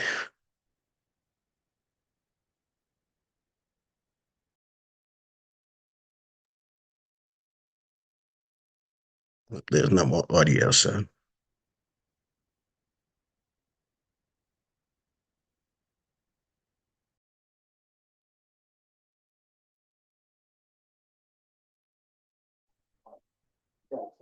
Mr. Saunders, we can hear you here. Yeah, I know you guys can. We can't hear from the room anymore. And I can see your hands up. They're probably gonna take questions after we go through the whole document so thank you for waiting patiently and we're looking forward to hear the public so we could Yes, adjust Right. anything into this as needed. Mike, we're ready to rock and roll. Okay, thank you. He doesn't hear us. Oh, he doesn't. He doesn't know. We're. No, I can hear you now. It's 11:20 a.m. We're back from recess, and I wanted to state this time that we're aware that the public wants to make comment, but we want to finish this before we're going to take public comment. We have 6 more Q&A questions to go over, but we are ready, willing, and able to take your questions and comments after that time. So thank you, Mr. Pro. We know got your hand raised. Look forward to hearing from you, sir.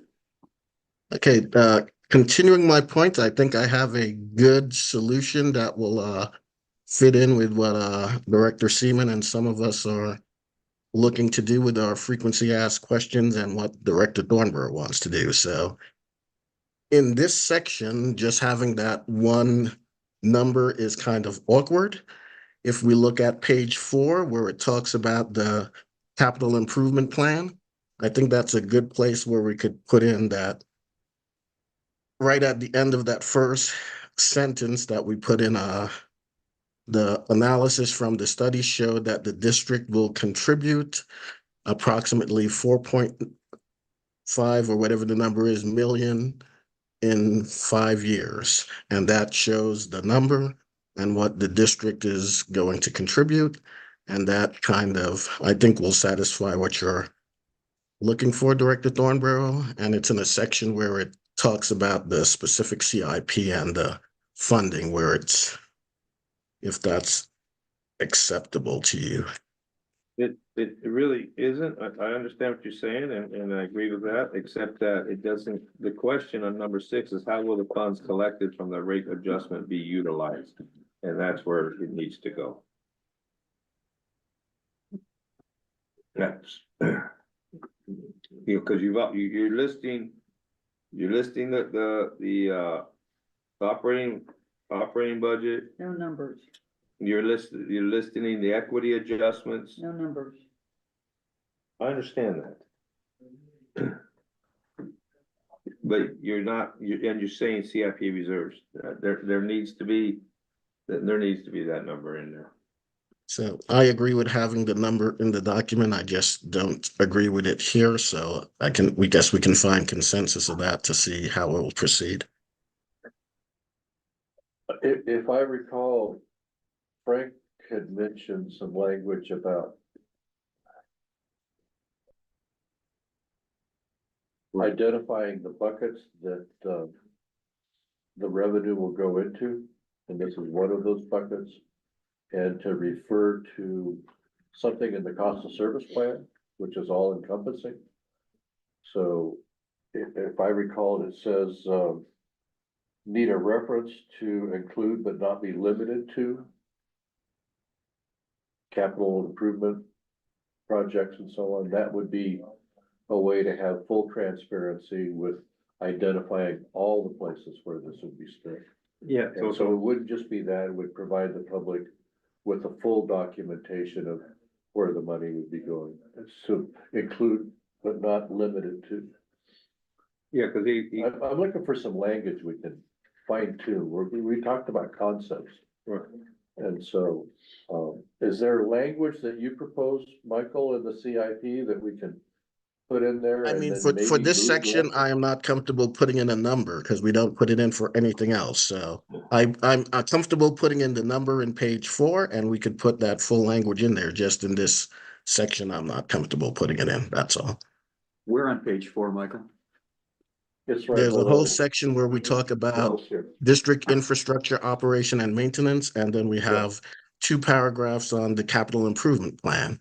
And that paragraph, the last section, we can put in, the analysis showed that the district will contribute approximately 4.5 million to the CIP reserves. And then it's a good place for it because the next paragraph talks about what we can do to try and offset and decrease that. And then we also have a thing in mitigating customer costs. So that's one way we can clearly identify the number, because there's numbers down in this section as well. So that would have been my recommendation on it. And it's still in the frequently asked question. I mean, it's still in the document. It's just in a different location because we didn't put specific numbers for operations or anything else in here. So What's the rest of the board? What is your problem with that? They have to go look for it. It's not, it's not answering this question. Okay, it says, from the, I understand what Mike's saying. But this question is how, and this is gonna be a question that I think, unlike some of these, that customers will actually be asking themselves. It's like, what are you gonna use this money for? That goes to what 218 says we're supposed to state what the purpose of this, rate increase is for. And so it's like this falls in there, and so that's where I think that we can put, that's where I think that 4.9 should go.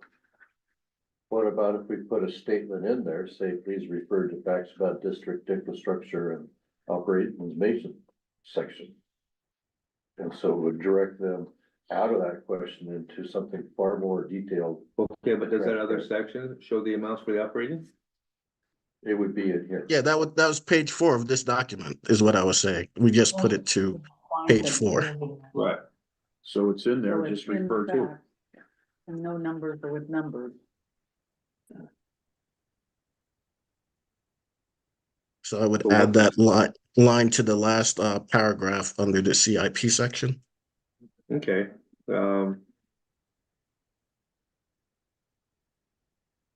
okay, so you wanna add to back to this question 6, you wanna put on there, CIP reserves and then put in parentheses, C, District operations and maintenance, yes. Mhm. okay, and you're gonna put that 4.9 in there. And then, yeah, so then when we get there, I'll add the language that will live. So I think that covers it. Yep. Okay. So what, so we can move on from this. Yeah. Before anyone has any change of hearts, at the very last sentence of that question, I will write. Because really, section 4 is about all that stuff, it's not just CIPs, CIP is one of the parts in that section, I would say, Correct. please see. Whatever that is, for more information. Please see, facts about district infrastructure option, please see this. Something to the effect of, please see the section on facts about district operation and maintenance. For more information. For more information, yeah. Yes, I'm fine with that. Correct. Detail like that, yeah. Moving on. Hold on. I gotta write this out. Because. Don't want there to be any questions.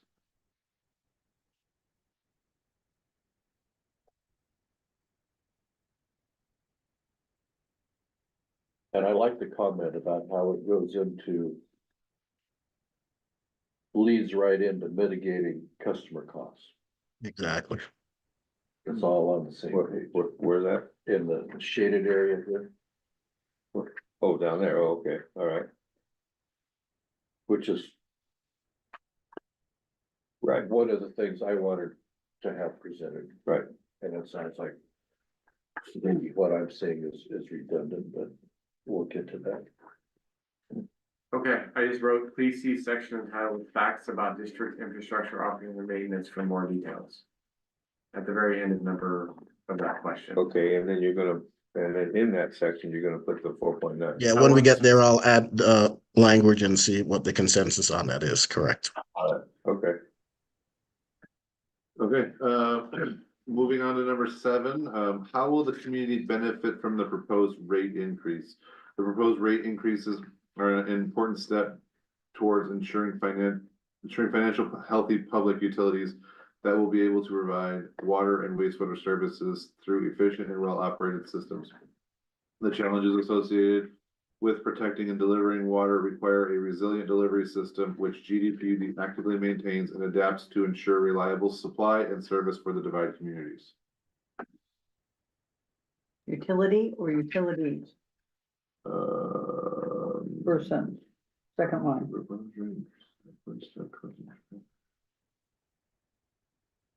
Well, water and wastewater are separate utilities. Well, we are one utility.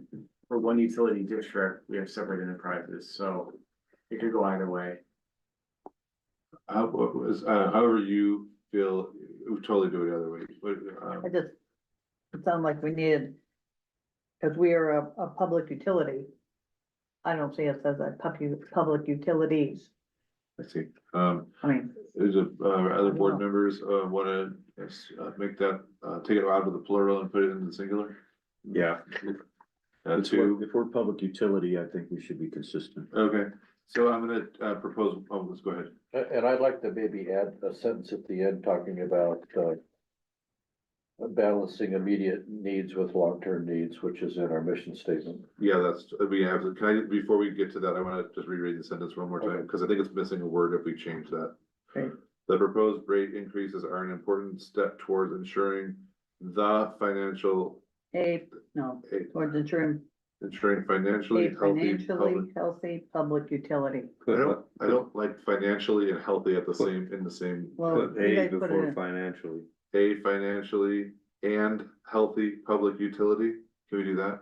Financially Yes. sound, I would just say fiscally responsible. yeah. It's fine. Ensuring a fiscally responsible public utility. Are you guys okay with that? I see two heads nodding. Well, I like what's in the mission statement, ensure fiscal responsibility and accountability. So that we're changing it to fiscal responsibility. Okay, I just think, okay. And then what, the sentence you wanted to add at the end, can you reiterate that one more time? By balancing immediate and long-term needs.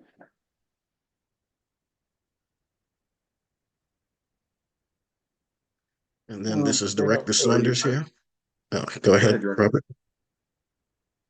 Yeah, I'm just looking at the mission statement, trying to put in kind of. Yeah, that was the same thing I had as well with provide water and wastewater service, and I just wanted to add clean and safe water there too, just so we're consistent with our mission statement. That's fine. So, first sentence, second line, it says utility that will be able to provide clean and safe is what you said? Yes. That's what the mission, yeah. Are you guys all okay with that? I have one, can I see a couple more hand, good? Okay, so I have for the first sentence, the proposed rate increases are an important step towards ensuring a fiscally responsible utility that will be able to provide clean and safe water and wastewater services through efficient and well-operated systems. You're not gonna say public utility? I accidentally deleted that, I apologize. Okay, and then, are you looking, Director Stovall, at adding to the last sentence your balance by balancing, or are you looking to add another sentence? Because I think you may be able to add your thought to the end of this last sentence. Either one, I just want to have that. So looking at the next generation. the challenges associated with protecting and delivering water require a resilient delivery system which GDPUD actively maintains and adapts to ensure reliable source and service for the Divide communities. And then say your thought one more time. And observing and by balancing immediate and long-term needs. Okay, because we add that to the last sentence, by balancing short and long-term needs. Right after communities. Yes, Immediate and long-term needs. sorry, immediate is a better word than short. That's By short. balancing immediate and And long-term long-term needs. needs. Everybody okay with that change? Mhm. 2, 3, okay. All right, number 8. What is the board doing to help mitigate this increase for low-income customers? The district offers a low-income rate assistance program, LIRA, which can benefit customers who qualify. This program has been available to customers who qualify for PG&E's CARE program to help reduce their water bill. The benefit will now provide a 50% reduction of the water service base charge. This has increased from the previous 25% credit that was originally offered to customers. The LIRA fund is funded exclusively with non-rate revenue. This means that your rates for water service only reflect the cost of providing those services to you and do not include the cost to fund the LIRA. Yes, sir. I would maybe add in there, at least see the attached resource for further details, which is one of the reports that you have. Yeah, we can put. And have the name of it, so if somebody says, I wanna know more about that, they know exactly where to go and what to do to get it. But we have an actual, we have a Yeah, special it's page all for that, right right? there. We could link that. It's just say, put Yeah, that's for fine. more, for further details. Okay, so we're gonna add for more information and then we're gonna put a website link after that last sentence. Does anybody else have any questions, concerns with this? Hmm. Okay.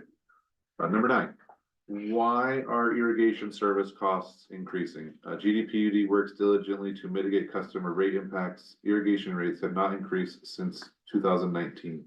GDPUD manages and maintains irrigation infrastructure, which includes over 70 miles of ditches, pipelines, canals, ponds, and reservoirs carrying water down from Snubbing Meadows Reservoir to irrigation water customers. Due to the nature of delivering irrigation water, it can become a labor-intensive process. The proposed rate increases are therefore necessary to keep pace with the increased cost of labor, regulatory costs, and inflation-driven costs increases that must be incurred to continue providing irrigation service. Yes, sir. Well, not to be nitpicky. All right, fine, I'm being nitpicky. 2018, not 2019. The last increase was 2019, due to effective. We did look at that, the study started in 18, so that is correct, yeah, I need to correct that, I had talked with Alexis about that. Yeah. The study's done 17, the rates that were implemented on January 1st of 18. Yeah, but it says the rates haven't been increased since 2019. They were increased in 18, and they have been increased since. There was no increase in 19. I thought that was when you did the Yeah, 6 there was one increase in 19.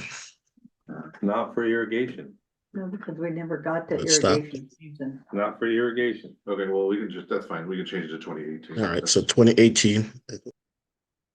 Okay, any other questions, concerns on number 9? Yes, ma'am. It says it can become a labor intensive process. Uh-huh. Is it a labor intensive process or isn't it a labor intensive? It is. Then why does it say it can become? We can say it is a labor intensive process. There you go. So take. I the word agree. you see that one? Good catch. Any other questions, comments, concerns? If you cut it like that, we may have to take another look at the MOU.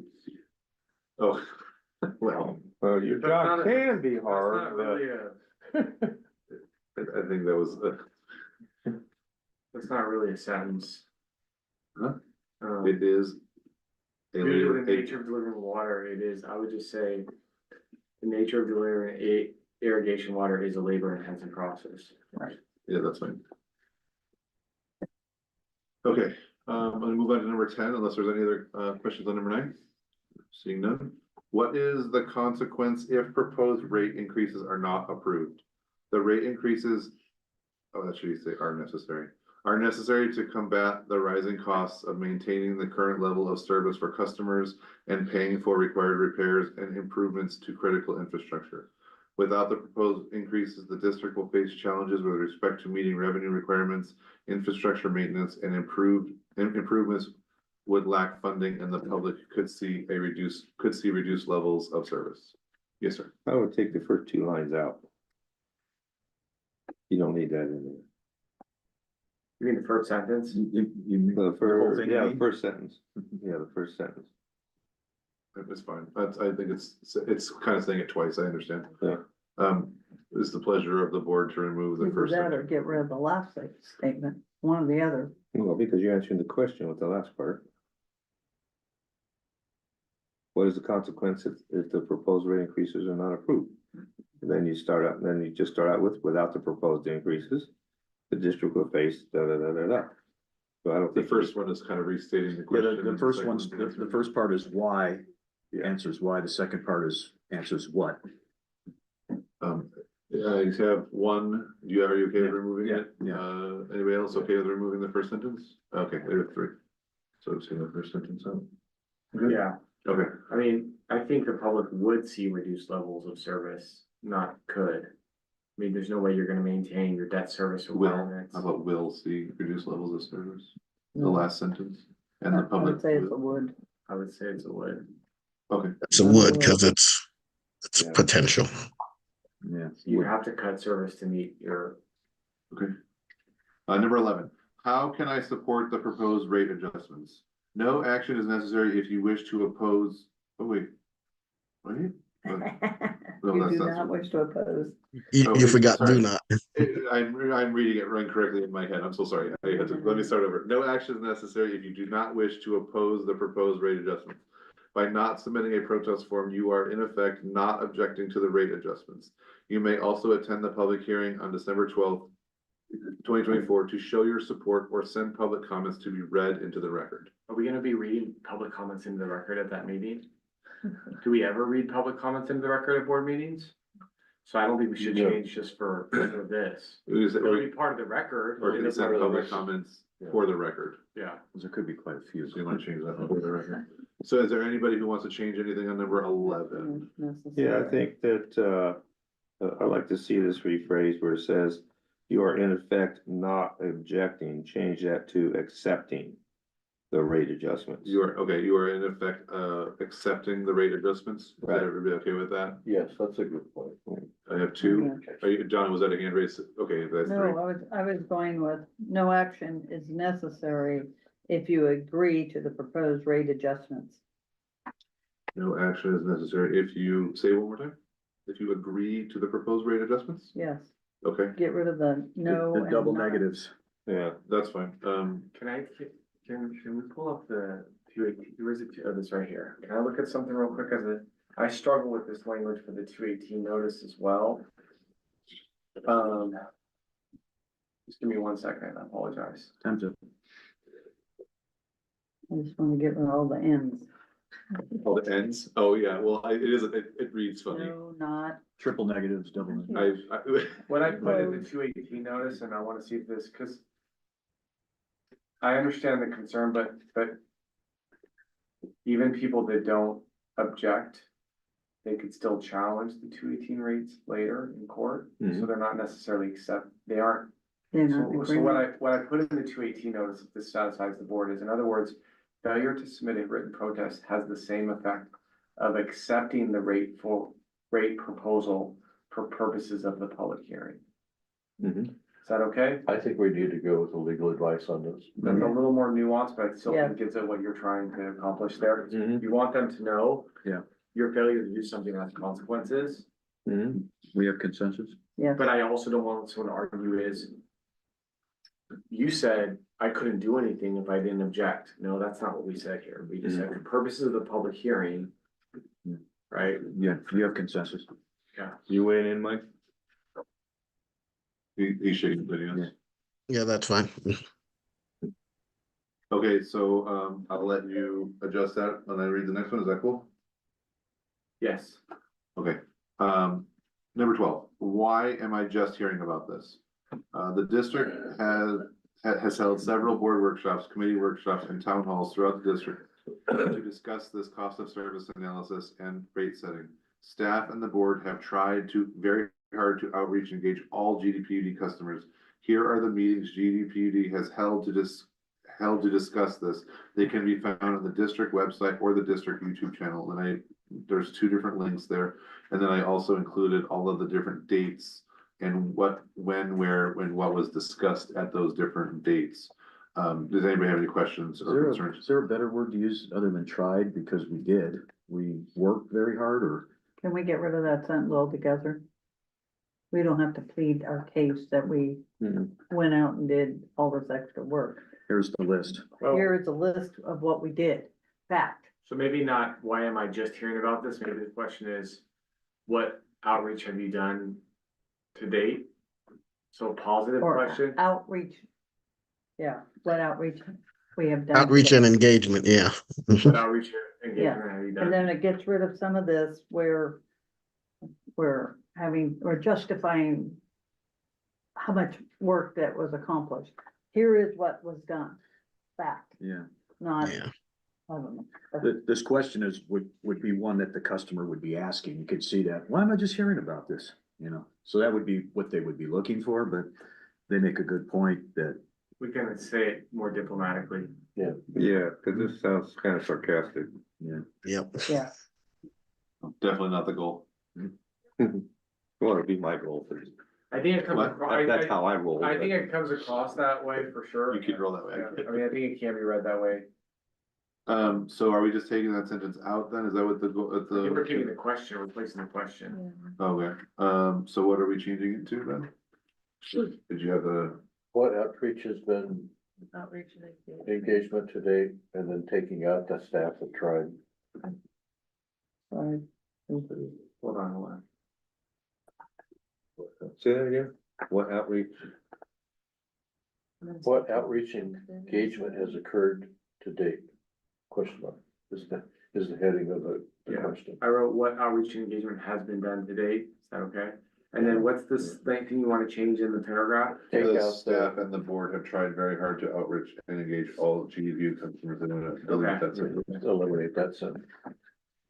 That's what I propose. so Yeah. what outreach, or instead of what effort has the district made towards informing the public? Something like that. I mean, Read the sentence or read the I just question. wrote this, but you. How the can change question, it. how the customer would look. It says, Yeah. it says what outreach and engagement has done today, but you can change that. I like effort better because that's not, most people don't think of it as outreach, Right. What that's- effort and engagement? We call it outreach, but Well, we even put what engagement. effort have you guys put into telling me about this? So what's the question? What efforts Come out from have, under a rock. Yeah, what effort has the district? A GDP. Yeah. Put engagement, because no one's To gonna know what that means. Inform the public. There you go. Yeah. what What efforts efforts have been used to? have inform been the- made to date? There you go. To inform the public? That's good, yeah. Yes, See, all these heads getting together and we're gonna bump them and get something good. Let's get a I score. was trying to think like the public. All right, so that's, IR one. that's the last FAQ. Now we're on to the, facts about district infrastructure operations and maintenance. Yeah, so this was just, was there any questions that we wanted to add before we go into the next part? I know that you said there was some stuff that wasn't in there, and have we incorporated No. that? No. So I'm just gonna have some proposed changes to that. Okay, Yeah, so it'll be, that's- it'll be in this that's- section, so I'm fine so far. Mhm. So I just wanna see if there's any questions. Yes. Yes, sir. I think we need to have for further resources or additional questions, have a website that people can go to if they want to ask questions. And then it would be posted and answered there. I think that's in the notice, isn't it? So like on the page that we have, it's possible to insert a query form, so they would fill it out and essentially send us an email. That's fine. Okay, but I think that He wants the questions to be opportunity posted. needs to be identified here. So, For further questions, what, can we just add that on this last question here? Yeah. So for further questions, please, go to this website and we'll put. Give them Director Thornborough's email. Works for me. I know it does. I do wanna, Where's that? Number 12. And then do we want to go on that? Well, let me ask Yeah. one more question on that, cause not everybody computers, so can they call? Yep. And that needs to be written down there too. I think Or that's in call there. the How about district, contact us if you have any additional yeah, questions? because it's like, here's the email, or here's the page, or contact us at blah, blah, blah. That's the very last sentence in the notice. Well, there's like. We do, yeah, we do In have the a, notice. No, but we're putting it on Yeah. 12 is what they're adding things to. If you have further questions, Okay. so either. At the put it- very end, Yeah, It's the very last do you statement. have further questions, what? It says, well, it for more says- information about water and wastewater services. So maybe utility. put that on the bottom of 12 also, So visit the page or call. Well, why don't you just copy what you put on the notice? which you already put on. Hmm? Put it on 12, at the bottom of 12, Right, take that, put it on 12 too. After we list after the area where we list all the meetings, yes.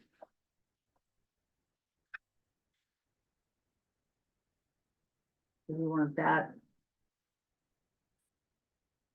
You wanna- And after transparency, you want to be able to, another opportunity to call, Yeah. email, or read documents. Did you want to shade that? Yes, ma'am, maybe. That's- Okay, I ran the next one. yeah, we can go on to the facts.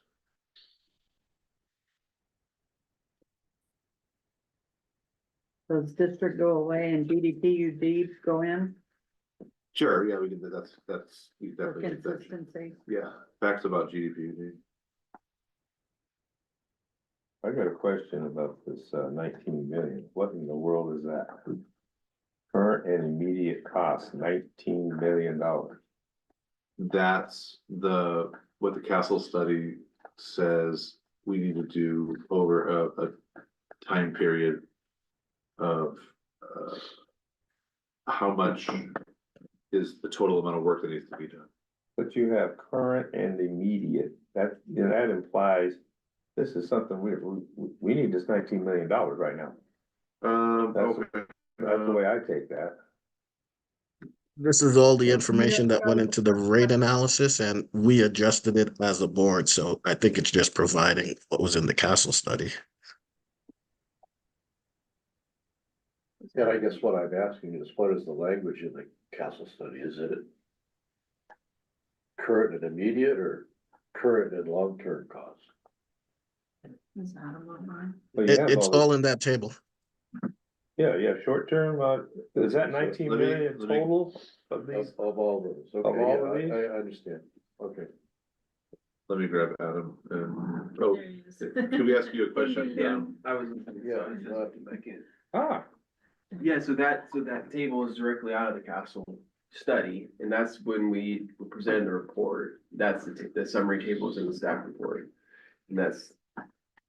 Yes. the question. The question we're asking is the immediate current and long-term? Or No, so that is a current and immediate, that's exactly how it was laid out. that's And their then, language? yeah, that's Okay. exactly what All you right. asked. So But this I is- think what we can do here, Director Stovall, is in the next, to explain how we use the capital improvement fund that captures what was in the study, and so we base it off of that, and that's how we develop the capital improvement plan to meet these needs. So I don't know if that's explained clearly in the next sentence. Can we start at the Wait. beginning though? Wait. This is for water, it is not for wastewater. But you're talking about O and M, which would be the big O and M, not just water, water and irrigation, or the water utility. Correct? Is that what this is in this section? Because I see nothing that's dealing with wastewater at this point. So the title needs to be specific for what we're talking about. We could say facts about GDPUD water I'm infrastructure. just saying, Yeah, that's fine. what No, does I- it say? Yeah, but What is this talking But about? is the CIP reserves limited to, 'cause then that, Castle study really go into the wastewater stuff at all. So then this needs to be outlining what it's about and how it's only That's- directed at one But utility. the CIP reserves at 4.9, which Mike wanted, Director Saunders wanted to add to this section, Is for doesn't that everything. cover wastewater too? Yes, Uh, That's what I'm saying. Not that I- not that I- yeah, not that I- yes, That's a whole separate budget. it kind Okay. of it does, yeah. Just wanna make sure we go Thanks back. for Cause the making sure. CIP for wastewater is only like Okay, 50 grand or something like that. It's very limited. okay. but is it part of the 4.9? So you I wanted don't to believe so. say, It Okay. is part of the 4.9 though, yes. No, it's not. I believe the Not- 4.9 is just water. So Okay, can we get back to the original, like, what is this actually talking about? Is it talking about water only? Yep. And we need to specifically say this Yeah. is the water part of it, not So, the wastewater part of it yeah, the also. header line, you can change it to water infrastructure. Was there a separate ALP? Huh? Is there a separate? We don't really talk much about the wastewater in this. Yeah, so that's what, I think that's. This is only talking water, so we need that header to say. Yeah, we can. change I that. mean, That's- in the grand scheme of things, it does include irrigation water, not directly, but it includes it because part of the upper canal is the raw water and that raw water is included in, but I agree with what you're saying. We're looking at the water in terms of that O&M. Although Treated part of water. the, No, not although treated, part not of the treated. raw water for Water the in upper general, canal could is be raw water. included in the irrigation district cost, but I understand what you're saying, Director Seaman. Thank you. Yeah, so we'll change the header to say facts about GDPUD, water infrastructure operations and maintenance. Everybody okay with that? Mhm. I see 2, Yeah. 3, okay, perfect. Yeah. Okay, so do you want me to read this, or do we wanna, have any questions about any of the stuff in here? Yeah, we would need to talk about the CIP language, including the. Okay, a capital improvement plan, CIP was developed utilizing findings from the study and passed annually during the budget adoption process. CIP ensures that the system will receive the maintenance and improvements necessary to serve our customers. The district staff will be working diligently to fund these projects through grants and other means in order to limit customer impacts. Is that the section you wanna put it in, or do you wanna? Put it Yeah, in so a at the different- end of that sentence, if we can add the cost of service analysis study shows that the district will contribute up to, or whatever the language that our legal counsel wanted to add, up to whatever that number was, 4.5 million in reserves for the CIP, 4.9 million in reserves to the CIP. Can that be a separate statement? Do you wanna? have Right, the at the end of that phrase- sentence, that would be the next sentence at the end of that. The end of that sentence, I wanted to, and other means in order to limit customer impact and minimize costs. Yes. Mhm. And then add da-da-da-da-da-da with the, But did you say you wanted it as a separate Well, like, bullet, let's- like a paragraph, or do you want it as part no, of that? however it needs to be, I just wanted to put minimize costs just want- instead of, limit customer impact. I see, okay. So, yeah, that's- I So if we misunderstood. could just rephrase that, so where it ends with necessary to serve our customers. So if we insert between that and the next one, if we can insert there that the cost of analysis service shows that the district will contribute up to $4.9 million to the CIP reserves over the next 5 years. And then after that, it makes sense to say the district staff will be working diligently to fund these projects through grants and other means in order to limit customer impacts. And what did you add there, Director Seaman? Decrease She wants to change it from customer impacts to minimizing costs. to minimizing costs, exactly. And then then that flows right into the next section, which talks about how we're gonna minimize costs. Yeah, Director Stoll. My concern is up to puts a limit if. Well, we whatever find the issues- legal counsel provided us with some language, so whatever that language was, I'm not sure what the language was. We may get a grant to spend more. But no, this. No, came but back this to is, what this is the Ray district talking. contribution is, There you go. to the Absolutely. reserves. Yeah, we The do district have a limit in our contribution, okay. district contribution based on the rate study. What As do we we said, we mean? can do more, but based on our rates, the contribution that we found through our rate analysis would be 4.9 million to the CIP reserves through our rates. We And can put more estimated. in, but Can- we do before it we from look- other revenue stuff. Before we look at the number, I don't like the word contribute. It sounds like this is a nonprofit. Okay, And it's I mean, donation. whatever language you wanna We come add up there, with yes. better- Well, what was We the need to bigger come up with a better one? word than contribute, because that's vague to me. I think what we're trying to do, Allocate Wait a minute, deposit. that district will, what did we have it before? We had it. So what is the language you use when we put the money from the water fund into the CIP? What's that language we use there? Transfer? where is that language?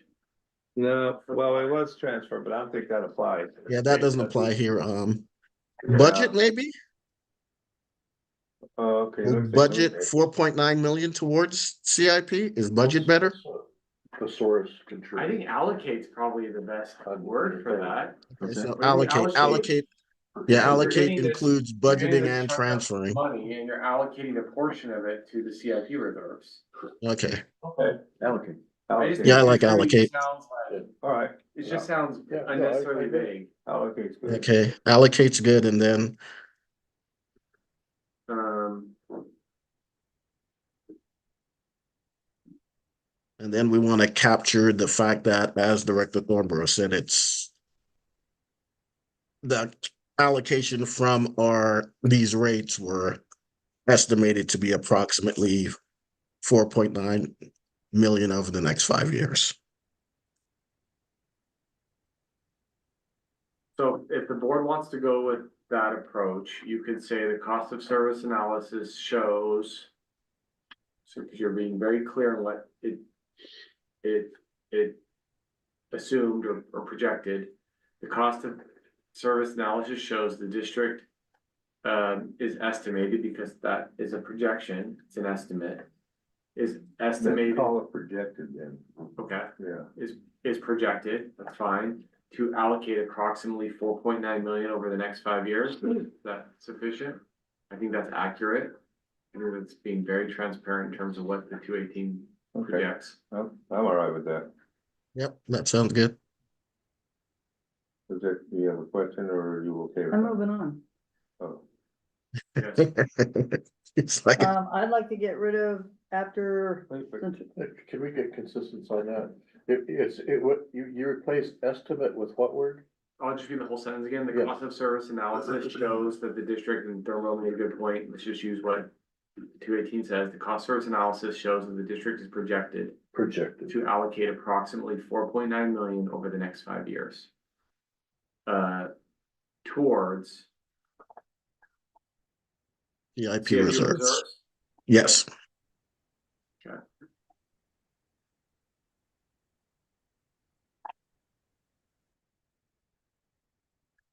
yay. Okay, then can we either get rid of that whole next paragraph? Which I don't think we really need, because that's part of a given. I mean, I could see keeping the first sentence, but we don't need to go into the specialized training certification program, blah, blah, blah. And the value of these certifications, you know, that's all part of the, Operation. yeah, that's not something anybody wants to listen to at this point when you're talking about raising rates. I think it's a given to you and to some people, but not necessarily to everybody, but I'll take it either way. I've been there, done that. I understand what you're saying, it's fine. This point being, not everybody has. I'm yeah, I sorry. think the, I think it was adding staff value and infrastructure value, I think that's why it's there, you know. we do have a line item in our budget about certifications, trainings and roles, and that was all built into our salary surveys as well. So in my point of view, I don't see it hurting with us having it here.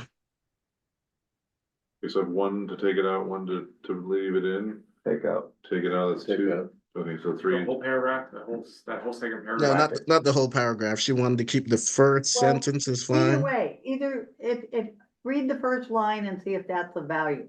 I don't think it is, but I'm willing to say, well, at least the rest of it needs to go. I'd say leave the first line. That was kind of my, Okay, so the part that says starting with daily operations, leave that first sentence in there and wipe out the rest. That's what I said. I'm fine either way, I see the whole thing going, but I'm fine either way. Yeah, I'll go with keep the first sentence. Okay. all right, Okay, so the next section. Wait. Oh, sorry. Can we go back to my original question that I never got answered? I apologize.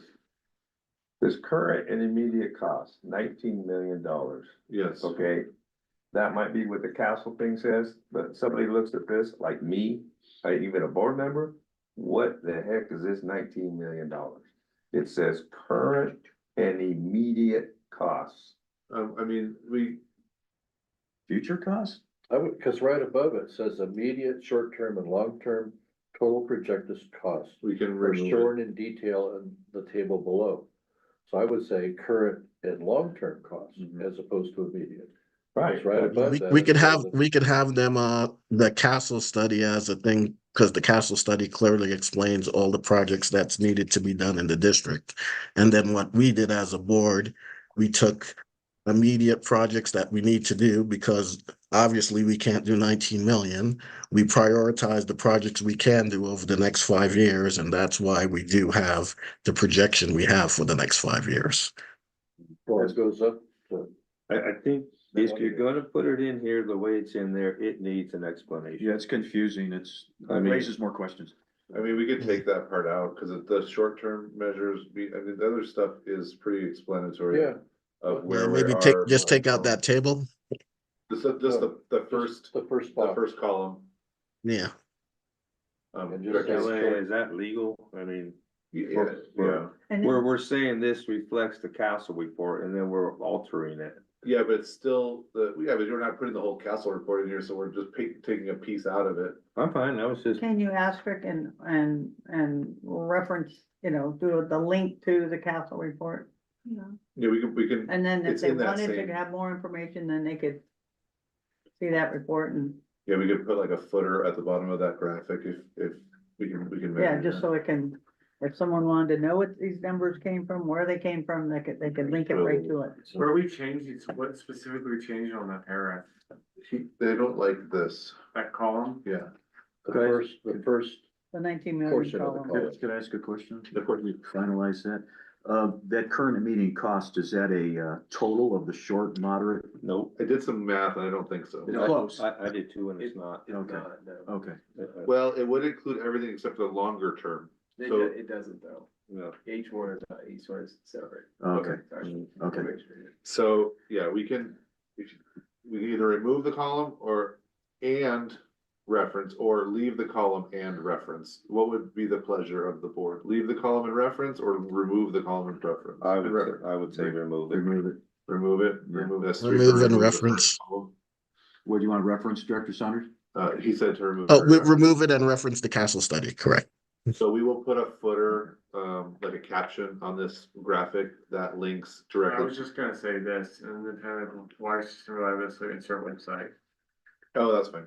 He's gonna put it, do you see where in the first paragraph it says in 2024, an independent engineering consultant known as Castle completed a water system reliability study, which can be found at a website. Is that cool with you guys? Yes. It'll be in parentheses, which can be found. I think you should leave in the next sentence where it says, We're not taking anything else out, just adding in a website right there. I'm just adding reference to website after the first sentence. Would you note the report's not in its entirety online? Yeah, we have the cost. Just a summary. Yeah, we have the Yeah. summary of the Yeah, cost. So I'll say Yeah, summary a of it or summary something. of which can be found on. So we're gonna eliminate that table and the sentence before that, is that correct? Oh, that column. On column. No, we're just column. eliminating the column. Far left. Where it says column. 19 Just million. the far left Yeah. column, okay, thank you. Did you have any changes, Director Thornborough? You said you wanted to change. yeah, I'm confused because tell me what's staying and what's going. We're not taking anything else of the language out. We're just adding. So you're leaving immediate, short-term and long-term total project costs are shown in detailed tables below? And then Yes. you're gonna put, see the So reference what after we that? did was, what I have is that there were 5 columns. Mhm. The one column on the far left that said immediate and current, Right, that was deleted. right. And then if you go to the first sentence of the paragraph above it, where it starts off in 2024, Mm-hmm. I kept that whole paragraph, except at the end of the first sentence, I put it, after it says reliability study, I put a parenthetical that said, a summary of which can be found on website. Oh, all right, okay, That's all all, right, that's close fine. parent. Okay, that's fine. Okay, are we good with this section? And I can move on to the gray box at the bottom. Okay, mitigating customer costs to address increasing costs, GDPD utilizes several strategies to keep rates as low as possible for our customers. Seeking grants to cover expenses for programs and projects. Since 2023, GDPD has obtained over 2.86 million in active grant awards and is seeking, oh, can we add an additional 37 million in pending grant requests? Would you be okay with adding that? Is 37 wrong? No, it's wrong. It's right. It's just seeking an additional, It's already in there. not the word an additional. Seeking and Very- additional, Oh, you want I'm adding, verbiage, okay. I'm adding, I think it sounds better. not included in the above, but additional, so that would. So exploring energy alternatives such as solar and hydroelectric installations to address rising PG&E energy costs. Smart investing, long-term utilization of district resources to ensure additional revenue for CIP projects. Advocating at the local, state, and federal levels for customer cost savings legislation and funding options for capital improvements and water system maintenance and resiliency. Implementing industry-leading water efficiency measures and programs for customers. Yes, sir. Why was the potential water transfer not included? We absolutely can, I didn't know how to put that in there, so we absolutely can do. Utilize, so it'd be kind of our smart investing. Cause that's a district resource, but I guess we can change it. How would you like to language that? Something about the opportunities will be explored for transferring water when it is available to. benefit Potential the- water transfers, yeah. Can I add it to the smart investing and to say a second sentence that says this would include potentially exploring transferring water to other agencies or other districts or something like that? Yeah, that's okay with me. I don't know who their hand up next, Director Director Seaman Seaman did. or Director Saunders, I don't know. I was just gonna add, we can just shorten that to, and exploring potential water transfers. That's fine, Okay. Where is this? right here. Under smart investing, can I say something? I think that should go under mitigating customer costs. Why isn't that under there along with grants and everything That's else? what we're talking about. Water That's transfer. what we're talking about. Oh, in this section Yeah, here? yeah, we're talking, so where it says smart investing, Oh, okay. we're gonna put a We're second not. sentence. Oh, okay. All Where right. am I seeing? Which would Further include, utilizing district resources. exploring potential water transfers. Director Seaman. Can we? Cause to me, that blue section seems out of place The blue, what's the blue section? for the gray section. Because it's kind of not. It either needs to say, go with the question, what GDPUD is trying to do to minimize, increases. Instead of mitigating customer costs, I don't know, this whole section seems like it shouldn't even be in here. That's just my gut on when I read it, either it's gotta say.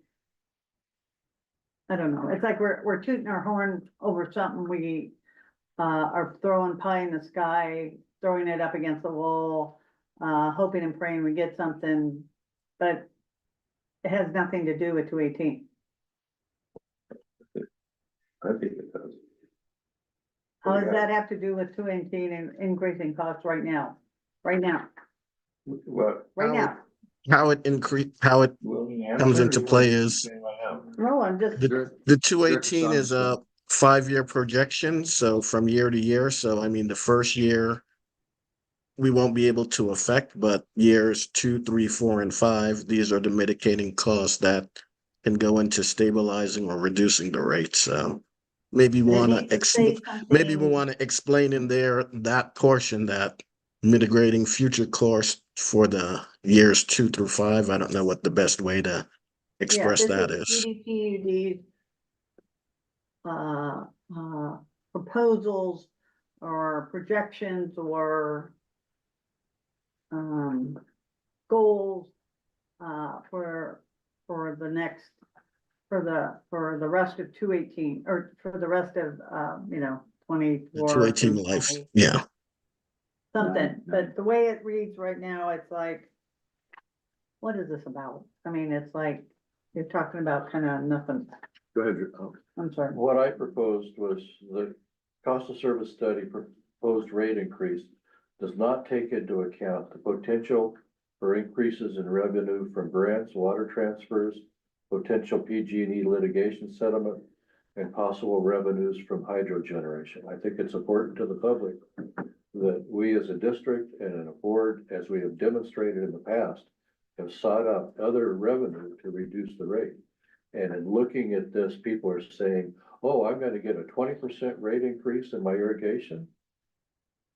That's the potential, but if we're able to transfer water, I'm not sure what the ratio is, but I think the ratio of raw water customers are really gonna benefit from that. And we need to state in here that this is not what does not conclude we're gonna increase rate. It's gonna conclude this is what we need to do if we get no other income. And I think this section in there clearly points that out, and that's, I think it needs to be in here. From Yeah. the customers, that we as a board, we're not gonna raise the rate that much because we have other opportunities to increase revenue. Well, this I is like the just- first sentence you said there, Director Stovall. I think that highlights it a little better than mitigating customer costs, because I understand what Director Seaman's saying. That's kind of shows what we're doing now, and this is the things that we need to do that we can't, that's not reflected in the 218, and the Yeah, language yeah. you used in your first sentence sounded like it's captures it a little Probably better. proactive. What if we replace this whole section with what he's? I with like what that you the put? best, yeah. Well, I don't know if we wanna Or- put in PG&E litigation settlement, that's. No, yeah, I that's I like what's listed in No, here no, in but the have a- bullets, but I like his paragraph first instead of paragraph. this. I don't like that, the way it should be a paragraph like what you have, because that sounds Okay, well, smoother. look at my third paragraph down in the attachment. See if that, I think, what, there somewhere. let's use Sure. that as a lead to change language.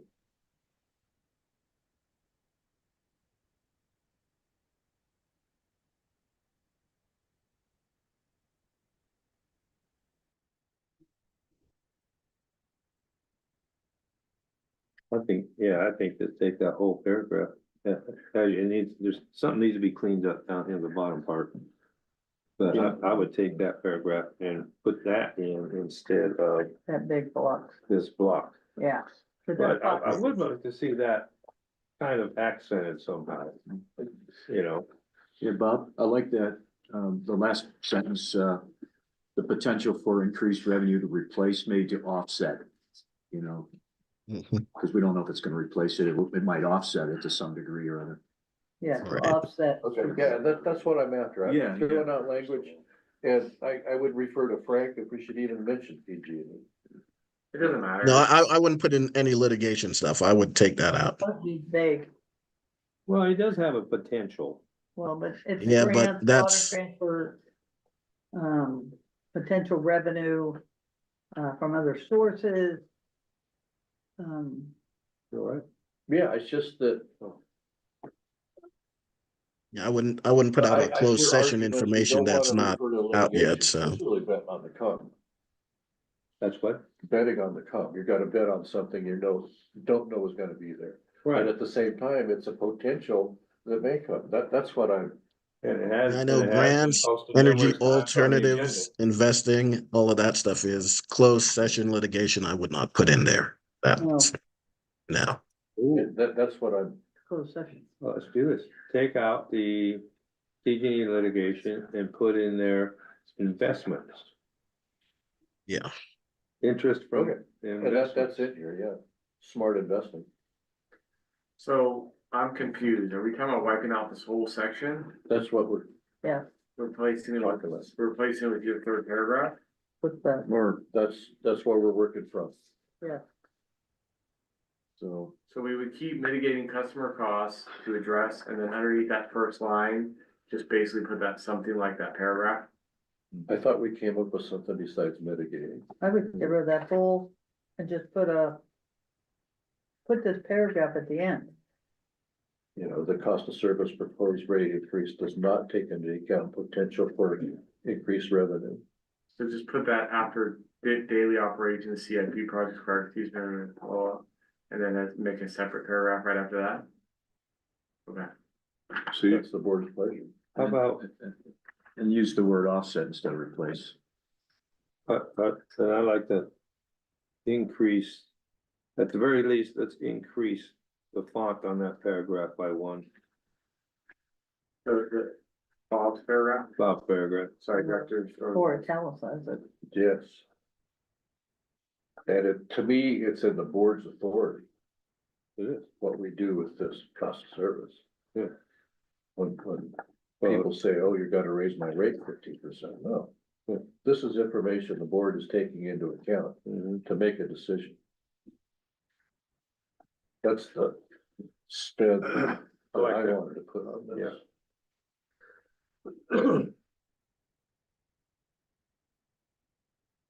do you wanna come back to that and we'll keep going, or? No, I wanna do it now. So we can.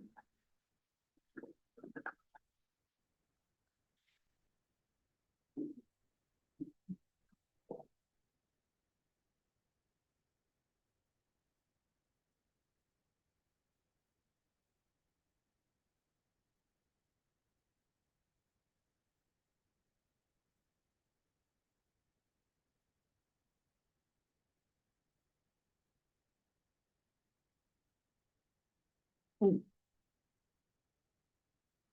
do like that online, it says. The study states the need to increase rates does not mean the board of directors will increase rates.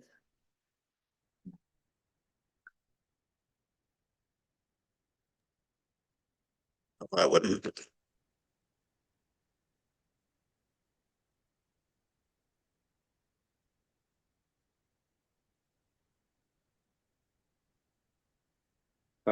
You're gonna have to I take would out use the I offset, expect. yeah. Yeah, the I expect. Yeah, this is, Right. we'll get to the, from you, Wait. letter later. In the last sentence, Yeah, Right, Frank. So I just have this, after that last sentence where it says daily operation CIP projects. I have a new paragraph and we can italicize it if we want. And it basically says. The cost of service study proposed rate increases do not take into account.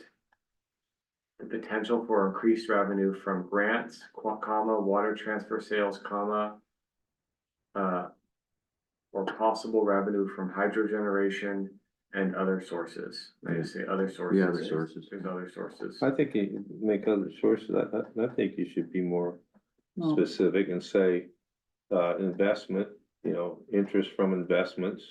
Well, investments can be one of them, and then And at other the sources. end. But there's a few things that could be the PG&E Yeah. stuff, right? The. Right, Well, but the other sources. would Energy be- alternatives. Yeah. Mhm. Yeah, I think it would be important to include the potential for solar, which is in here. Grants, water transfers, investments. Okay. Hydro generation. And other Solar. sources. Well, you got, if you go back to the original block that we took out, you've got smart investing on there. I mean, you can maybe use And these, also use these terms, but solar. yeah, the solar's in there, energy alternatives. So what about, the cost of, the proposed rate increases do not take into account the potential for increased revenue from grants, comma, water transfer sales, comma, investments, comma, hydro generation, comma, or other sources, period. Yeah, that is it, open. And then the next sentence, because there could be other sources, the next Yeah, sentence. I would like to make sure we put in the energy alternatives to address to offset the PG&E costs, because that's one of the things that is driving up our rates as well. And investments, I would put smart investments as well, because investments are kind of included in our rate study. There is a projection for investments, so. I thought they were included in our rates, but What? returns on investments. It was. Yeah. They're included because they're a revenue source. Yeah, so Okay, I don't know that this is an. Yeah, so that's additional- why I said smart investments, because it may go over additional Can't we stuff, think of so. it- but so I think we should take that out because we already mentioned water transfer sales, which was an example of the smart investments, but that's already listed Right. separately. Right. So I say increased revenue from grants, comma, water transfer sales, hydro generation, comma, energy alternatives. Yeah. Comma, and other sources. Yes, And then the next sentence is the current proposed rates may be offset or reduced if alternative revenue sources are identified. yes. All right, I like it the way Bob has it. But first of all, it's more personal. Second of all, that's what the emphasis of this whole paragraph is that the board, just because. These rates here, the board has the option of offsetting them from these various things. I think that's the intent that Bob had in there, and I think that needs to be in there. What was the last sentence, Frank? The last sentence I had was the current proposed rates may be offset or reduced if alternative revenue sources are identified. We can incorporate that. And what I have. I like the as sentence the board way it member- is there, because nowhere do we have the board anywhere else. I mean, it's understood that this is the board's role and duty, so specifically putting that in is, It's just outlining it. yeah. I don't feel the need to put board in there. Offsetting the costs is in lieu of the last sentence where, offsetting the need for higher rates. Is that the same thing? And you just use one sentence, like you said, instead of replace the need for drastic increase in rates instead of offsetting the need for higher rates. I don't know. I don't think I'm following. No, you put up in front, the cost service need the rate in. Do you need that last sentence in there at all with what What last sentence? was your last sentence? Yeah, just state it again. You didn't do the last sentence, According to Bob. Bob's last sentence or my last sentence? Your last. your last sentence. My last sentence was just, the current proposed rates may be offset or reduced if alternative revenue sources are identified. And then his last sentence was, Was it the just because sentence?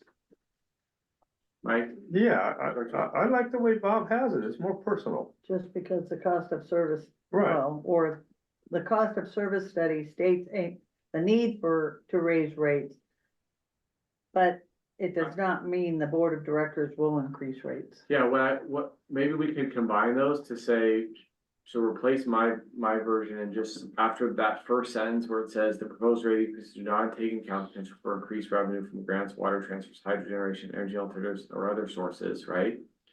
And other sources, we say, just because the cost of service study states the need to increase rates, does not mean the board of directors will increase rates if alternative revenue sources are identified. okay, I don't like the way that sounds. Yeah, we It might just be- sounds We're wonky. making The it other one solid sounds because- more like factual as we're going on, if alternate revenue sources are found. If we could put in the board can offset rates, so we can add the board into that sentence is probably makes it smoother. In which sentence, mine or Your sentence and just add the board to that last part, as in the subject of who can offset the rates. So can you read that last sentence? Oh, the current proposed rates may be offset or reduced by the board Right, if alternative revenue sources are identified. yeah, Okay, We might might have a problem. Because he's talking about the current rates, okay, there's nothing we can do about the initial rates, I say, the initial increase, okay, so maybe you should reference future. yeah, there is. Yeah, If the board, if we get a grant tomorrow for $50 million. Yeah, We have not set the oh, rates. okay, all right, We would do that after the Prop two all right, and eighteen. we haven't actually set the rates anyway, Exactly. right, okay, And we could set the rates pending and this is gonna be a before water we, transfer. well, we could And this is set, gonna go out before we have the 218 hearing. right, yeah, okay, So, all right. so what's the language you want me to put? I do like I mean, Director Stovall's language is nice and then it's written in everyday language. The only thing is, I don't want us to stay. I think we need to tether that statement, though. That statement in isolation, out of context, sounds as though we're implying to the public, and it could look like a bait and switch. Like, don't worry, the board may not have to increase rates, may not increase rates at all. What we're really saying in the context is, if alternative revenue source are identified, we absolutely don't need to. We may not need to increase the rates to a certain extent. That's the context in which, the spirit in which you're writing that. Clearly that this rate study does not include Other revenue potential sources, revenue source. right, that's what I'm trying to. right. Is, I I like the legal one because I understand where you're coming from, Director Stovall, but it kind of has the same. That's like that now. That's like the board putting in their pitch, as we saw with how it looked with the staff showing this is what we're doing for the keeping the water running and stuff, and how that showed like this is a little too much. That looks the same way the other way. So if we keep it, pretty straight, clear, the board can offset these rates if we're doing it as, because the other way is like we're putting in a pitch. I wanted to throw out that the board has authority to deal with the. We Yeah. don't have to follow this. It's the board's authority to take action. All right, and that's why we put in language like the board can offset the rates. Right, exactly. That's what I. What about his very last sentence? Is that, we're not gonna put that in, or? Well, you see, it has that just because and things like that. I don't like statements that are like Yeah. have a kind of, This is a there is personal connotations to statement, that. Not a statement from the district to the people. Yeah. This was. Right. This is what one director's point of view is. I just wanna make sure that last sentence was addressed to be included or not. And so Or you're saying you not. say something like, the goals of the board will be to look for potential increased revenue to offset the need for Higher rates. increases in rates. I like the concept of offsetting. Yeah. That I think Offset the need for higher what rates Frank put in there. or something like that. Yeah. I would support. Frank, could you read the last sentence we had with the board added to it? The current proposed rates may be offset or reduced by the board if alternative revenue sources are identified. I think that covers I it. think we should say received. Identified and received. Okay, correct. As opposed We to ought to take identified. Yeah, identified and received. yeah. Mhm. Yeah. I like identified and received because identified puts in the proactiveness of the board looking for these things. Well, So we could identified take and a first. received. The other thing is, I sense from the board, there will be some interest to show that we're continuing to look for these things. And Right. that's taking a page out of the last sentence from Director Stovall's, third paragraph. So what we could write is, we could say at the very beginning of that paragraph, the board continues to look at the potential for increased revenue, to minimize rate increases, okay? Yeah. And then we would, and then the next sentence would begin where we started, where it was. The proposed rate increases do not take into account the potential for increased revenue from grants, water transfer sales, hydro generation, energy alternatives, and other sources. The current proposed rates may be offset or reduced by the board if alternative revenue sources are identified and received. How's that? I I think like. that sends a fuller You picture. have consensus. Okay. So are we gonna delete that whole mitigating customer cost block? Yeah, Okay. Okay, so moving on to the Is it next. gonna be gray or shaded or blue or, I just have italicized it right now. okay. Somebody suggested bigger font, which I agree with. I want that. I want bigger font, italicized, Yeah.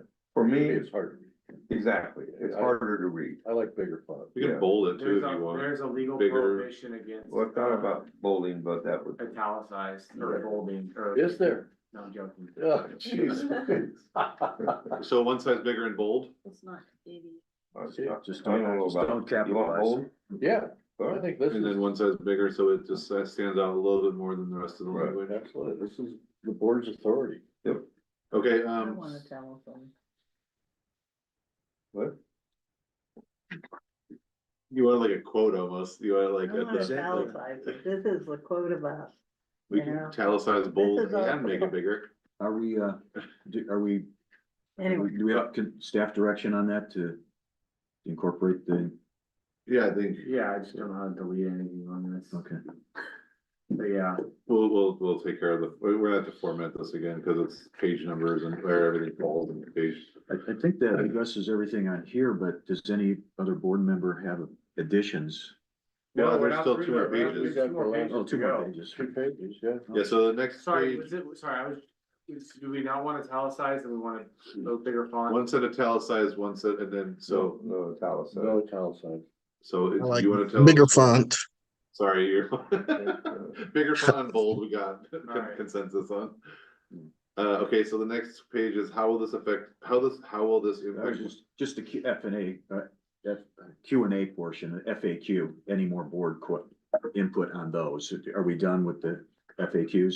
Well, I think we're already done with FAQs. We already know those. Okay, well, I remember some board members wanted to add some, and I didn't know whether they got it in before this, I didn't remember. Okay, that's all. So the next one is this, treated water customers, how these changes impact your bill will vary based on the size of your meter and your water usage. Refer to your bill for meter size or call the main office. The rates for water service are comprised of a base charge, supplemental surcharge, and a consumption usage. So we included the billing notation so that people could see what their meter size was, because we figured out to put that on the bill. Did you have a question about it before I get? Yeah, I would like to see the very first line. How will this impact my bill barring receiving additional revenue? That's too convoluted there, I think. Cause this says, how will this impact my bill? This doesn't impact the bill. We impact the bill. This is what the cost of service says it will cost if we don't get additional revenue. If I'm a customer, I'm looking, what, my irrigation is going up 20%? Yep. And my point is if we can transfer water, my irrigation's not going up 20%. Well, it will So by I'd like to have January. that in up there, say that in the same spirit of the last paragraph, that's my point, is that. This is This how is it's gonna what we're impact the bill for January 1st. Yeah, this is how this is gonna impact this whole 218. Yeah. That's what this is addressing, how all these other numbers in here are gonna affect your bill.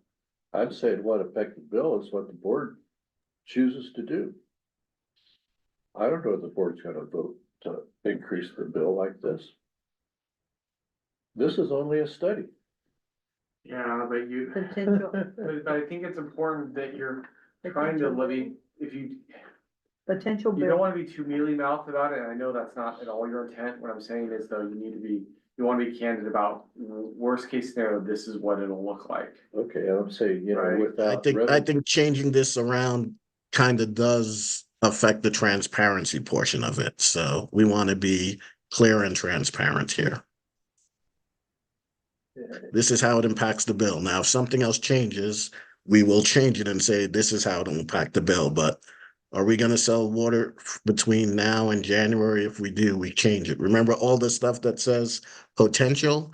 That's outside of the 218. We can't put any potentials here. Well, how will the study impact the This- bill? Not the study, how will these proposed rate?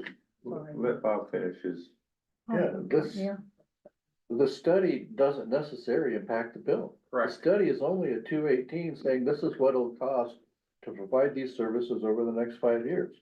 This says, how will this impact my bill? So maybe, Like this is a fact. what I about, don't know the board's gonna accept this. right, but isn't this the study what, numbers? These are the study numbers. This this is is- not what your, this is the steady number, this isn't the bottom line. No, and I would say this is the steady numbers barring Right. the potential for additional revenue. Or how could this study affect my bill? Well, I think what Mike was saying was that there's not gonna be, in all likelihood, there's not gonna be any of those alternative revenue sources between now and January 1. When this starts. Sorry. What about how would these proposed rate increases impact my bill?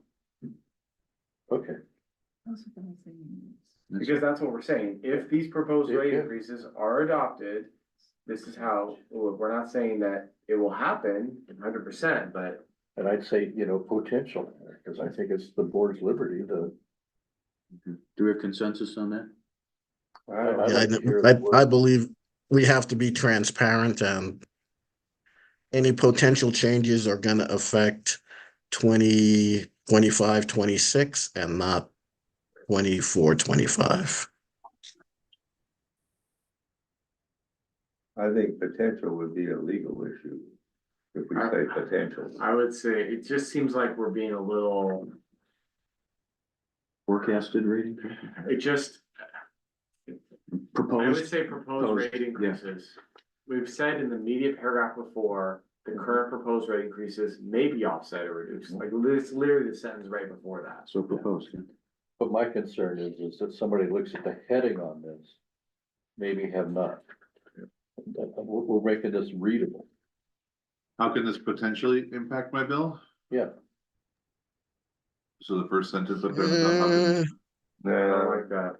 Most likely? I don't think potential should be in there. Because if those rates are adopted, It's gotta be it's not a proposed. potential. Yeah, it's gotta be Right. proposed. Proposed.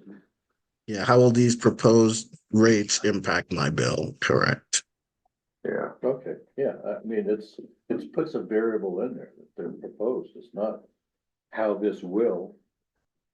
Okay, that's fine. So, the paragraph, the next paragraph, are you okay with the way it's written now? Yeah. With that change? Cause it's these changes, how these changes, you could say how these changes could impact your bill, if you wanna add a qualifier. no, No, okay.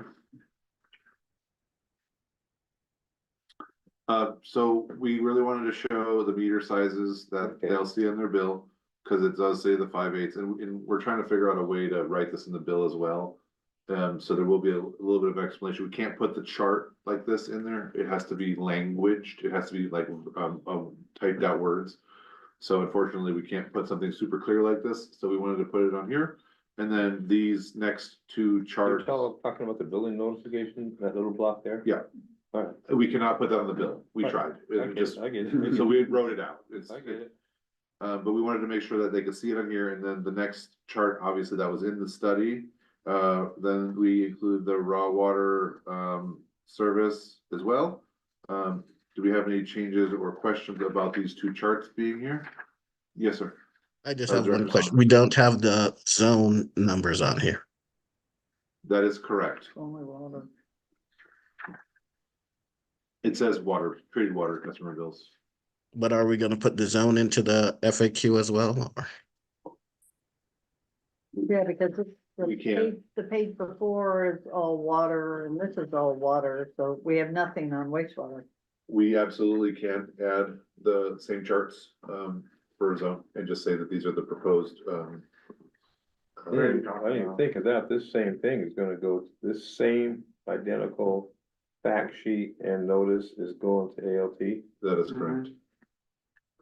Yeah, so we need to add the wastewater zone numbers to here. Yep, we'll add that, that's fine.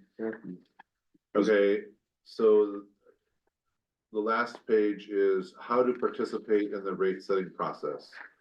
Members of the public are welcome to attend the public hearing about the proposed rate increases. The hearing will be held no earlier than 6 p.m. during the regular board meeting of GDPUD held on Thursday, December 12th, 2024.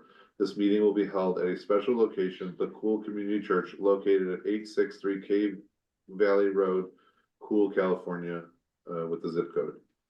Written protest requirements, they must be in writing, state whether the protest is submitted in opposition to the rate increases to the water or wastewater service fees or both.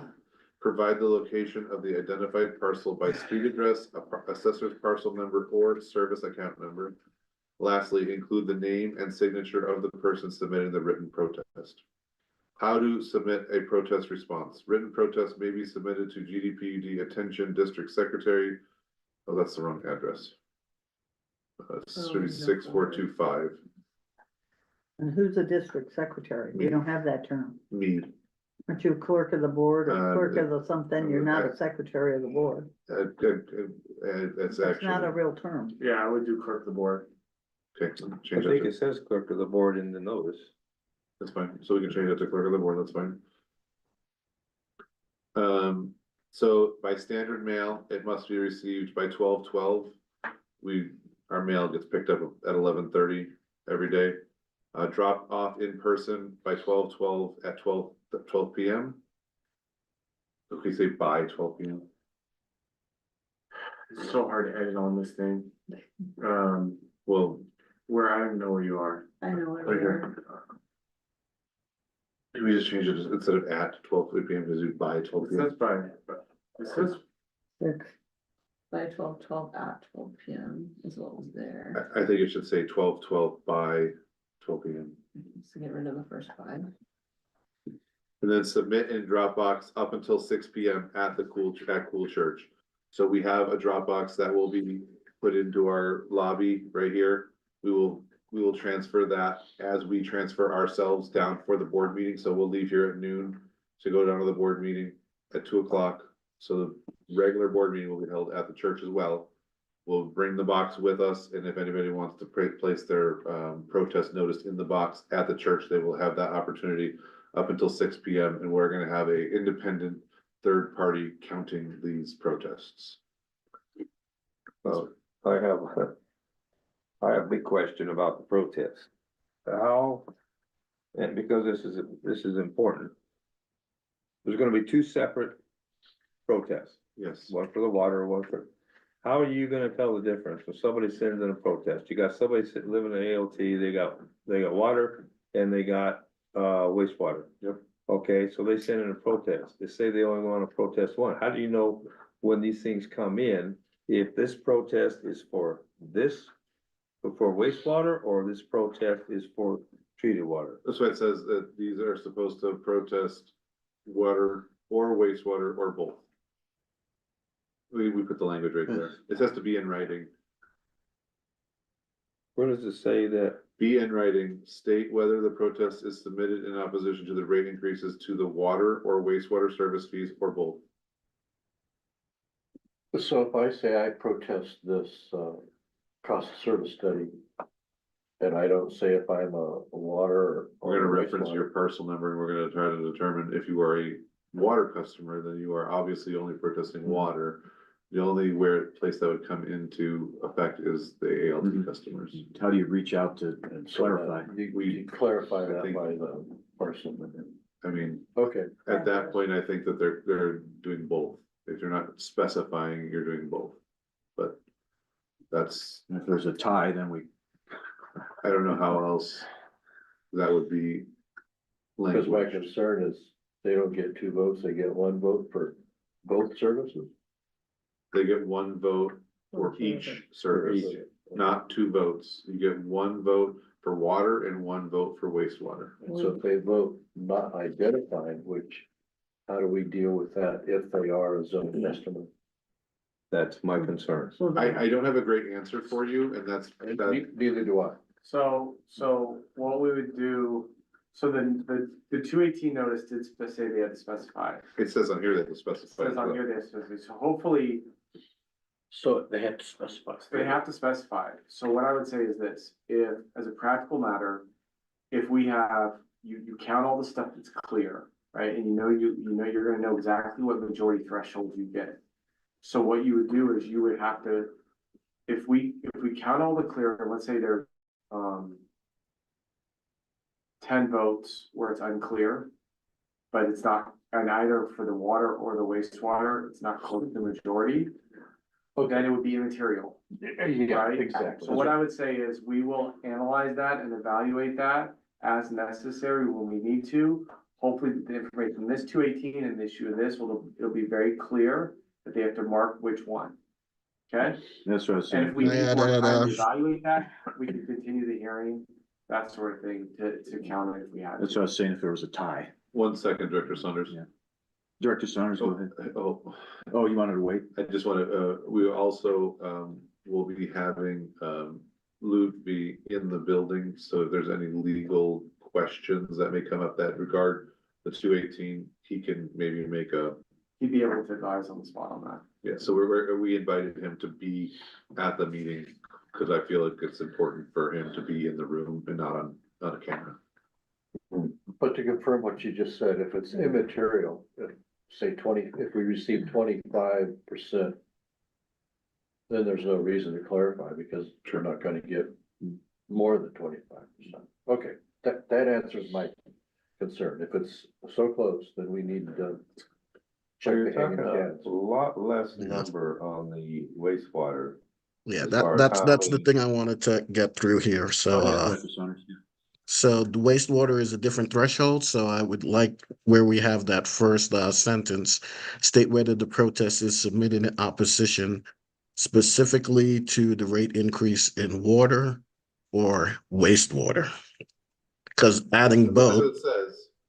it says both, so does that mean you submit one and that counts water and wastewater? We want to specify water and Oh, you wanna wastewater. just If take you're out the doing both? both, you must say water and wastewater, so we want to make that clear. So And or, just take the word both out. Yeah. Yes, ma'am. Yeah, Well, what? Yeah. But it could be both. Hang on, Spark. Yeah, but you wanna see two, He wants it to say specifically see, water I and see. wastewater, not the word both. Yeah. I think is what he's trying to Cause say. I They think in said the the word- 218, They it said says, the word both, how would qualify for water and sewer, wastewater. yeah. well, then but it if goes we to get, two but different you see, pots. we have different thresholds, so so we're when we gonna get a have like whole a bunch for tally sheet. water, then that requires we're now figuring out which parcel is water, and we're assuming it's water, wastewater as well on them, so. what's the language in the 218? What it comes to this. That's critical to me. In regard to what you're, I don't, are you talking about what's in our notice or what's in the law? The What's notice. in the notice? And I don't have it in front of me, so. Pursuant to government code 53755B, only one written protest will be counted per identified parcel with respect to each utility. Any written protest must include, one, the name of the person submitting the protest and their interest in the property. Two, identification of the property by either the successor's parcel number, street address. Three, a statement of protest indicating whether protest is directed at water rates, wastewater rates, or both. And the original signature for protesting on our head. Thank you. All right, we so I can guess if the approve- language in the 218 does have both, we should keep both in here and probably highlight or bold both. This way, if we get sums that say both, we know it's water and wastewater. Yeah, my concern is we match that Yeah, language. And I don't know why Precisely. both would be ambiguous. We only have two proposed utilities. But, yeah. I know you wanna do do it think that, codified. and I mean, it can be ambiguous. Director Seaman, do you have a question? Yeah. Would it be inappropriate, I guess, to have it a sample written out,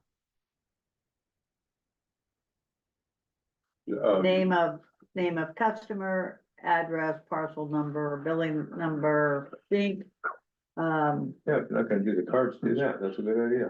Include name and name and signature. Outlined on one page, on the last page. That would be. No, I'm just throwing this out there, so that was just a thought I had. Because, people read things, they scribble whatever, but maybe if they had a form, an outline on the back sheet of this, sample ballot. They could whatever. actually even use that. they could actually even use that, this is what they came in, they could fold this baby up and put it in the mail or drop it off or whatever, but it would be there already laid out of how it's supposed to be done. That's not required in the 218, is it? It is not. No, it's not required, but none of this is. We're going above and beyond at this point to try to inform our customers and give them every opportunity to make their own decision on how they want to deal with it. So we're giving them the facts of how, what we've been doing for the last few years to get to this point. And now it's their choice of whether or not they want to do something or not do something. They don't, right, they would just now not have that burden or obstacle of having to write it out or Well, type it they out. would have to go look at this again Yeah, and make sure they do everything correctly, because if they fail to do any point of this, then it gets thrown out. So, and I don't see on here I thought they also had to have the date it was submitted, or date it was signed. That I don't see in here, and I don't know if that's part of the 218, postmarked. right? I'm not sure about that either.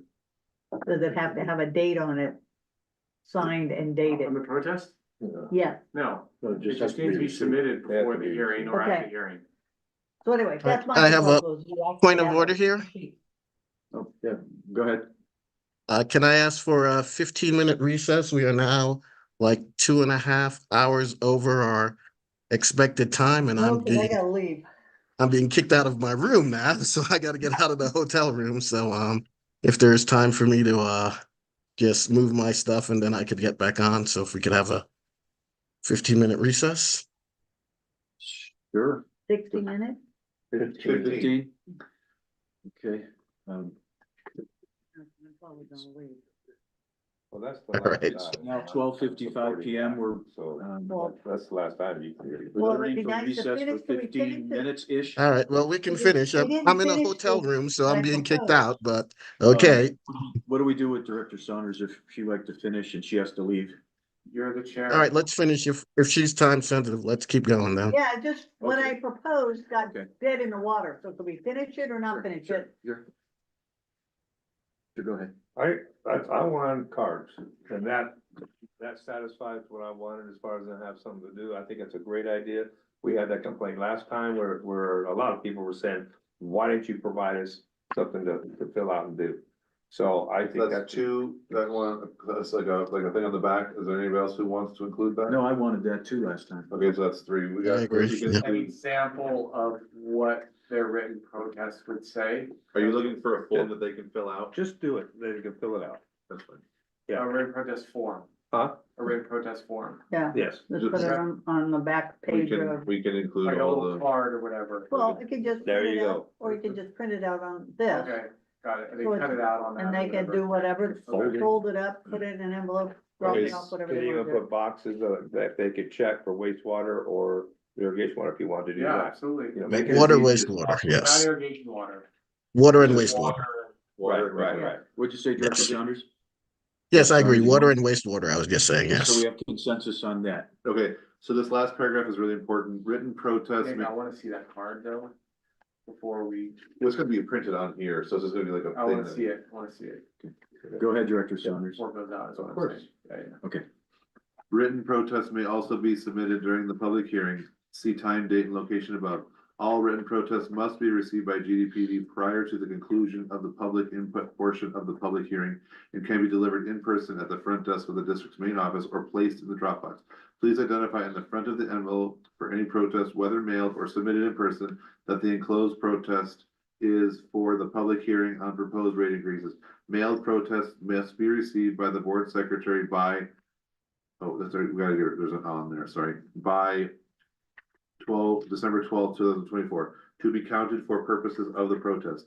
Any protest submitted via email or other electronic means will not be accepted as a formal written protest. The board will accept and consider all written protests submitted. Although there will be an opportunity to speak at the public hearing, verbal comments alone do not qualify as a formal protest. Anybody have a problem with any of that? Yes, Why ma'am. do you have to have an envelope? They wanted That's, to fold this up and throw it in the box, that's No, part of the really. process. it has to be sealed envelope. I don't know about that. Well, I'm just saying, it says it has to be an envelope, you're supposed to Yeah. mark on the front, it's a protest. So if you don't mark on the front, it's a protest, does that mean it's It void? makes it easier for staff to receive, collect, you know, it's just an administrative. But does that mean, I'm just asking, does that mean Disqualified. it disqualifies No. that? No, if it's not received in an envelope that says protest, for example, it's not gonna be, it's just easier for staff to identify it and keep it, so I think it's a request to them. Well, Okay, they're not, this notice is not saying what the legal effect is if they don't provide that. Right. They're just saying, please provide it that way, it's a request. Any other questions, concerns? I'll just read this last paragraph. Upon the conclusion of the public hearing, the board will consider adoption of the proposed rate increases as described in the notice. If written protests against the proposed rates are not presented by a majority of the property owners or tenants of the identified parcels subject to the proposed rate increases, the board will be authorized to adopt the rate increases. If adopted, the proposed rates would become effective January 1st, 2025. So that's anything, if you wanna, have any questions on that? Hearing none. No questions? So we do, Public. well, I wanna, Director Saunders, Well, recess. Yeah, for I'd like to 15 minutes. recess because I would also like to hear the public comments because that's important to me. Yes. So So it's 1 p.m. We're gonna recess till 1:15. Mr. Pro, you're first on. You've had your hand raised for 2.5 hours. that's Sharice. And then Sheree, you'll be right after him. We convene at 1:15.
We're live.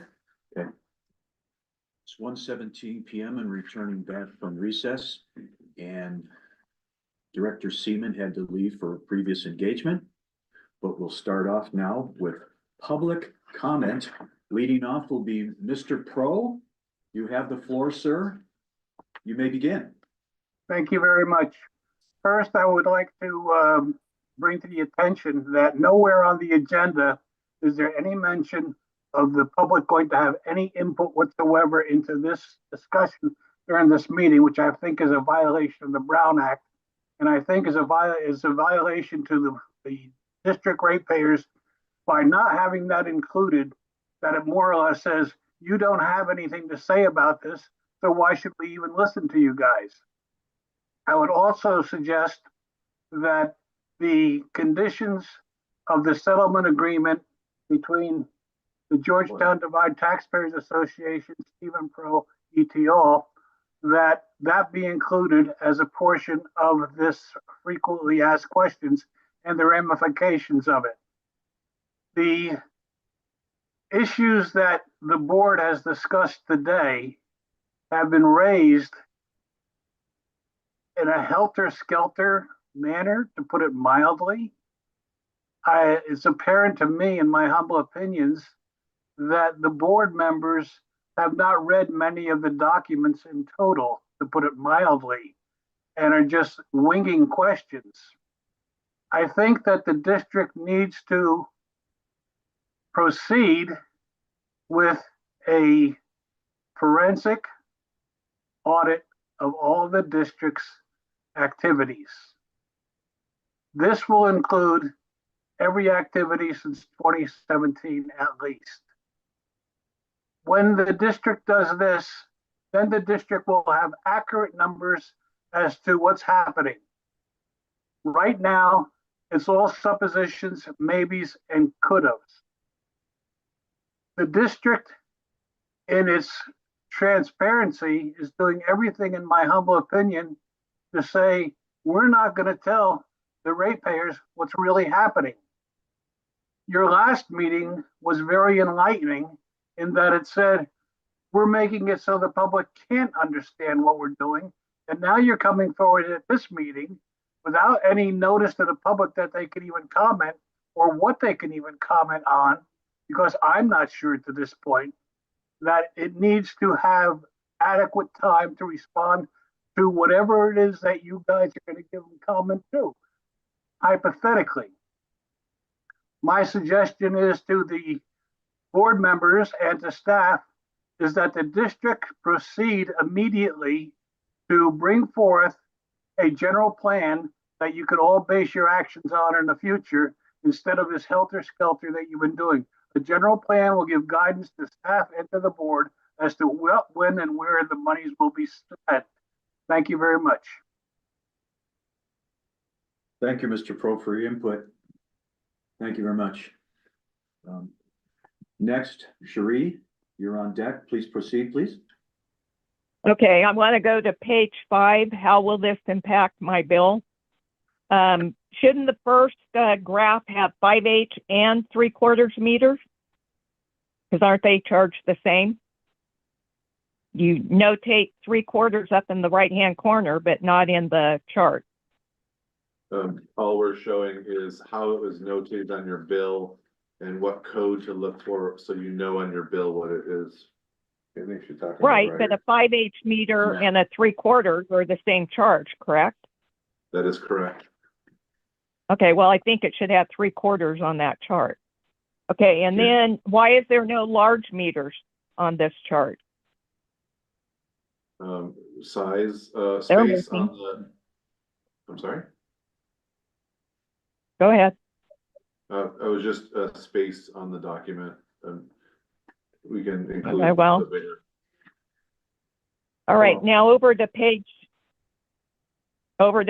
6.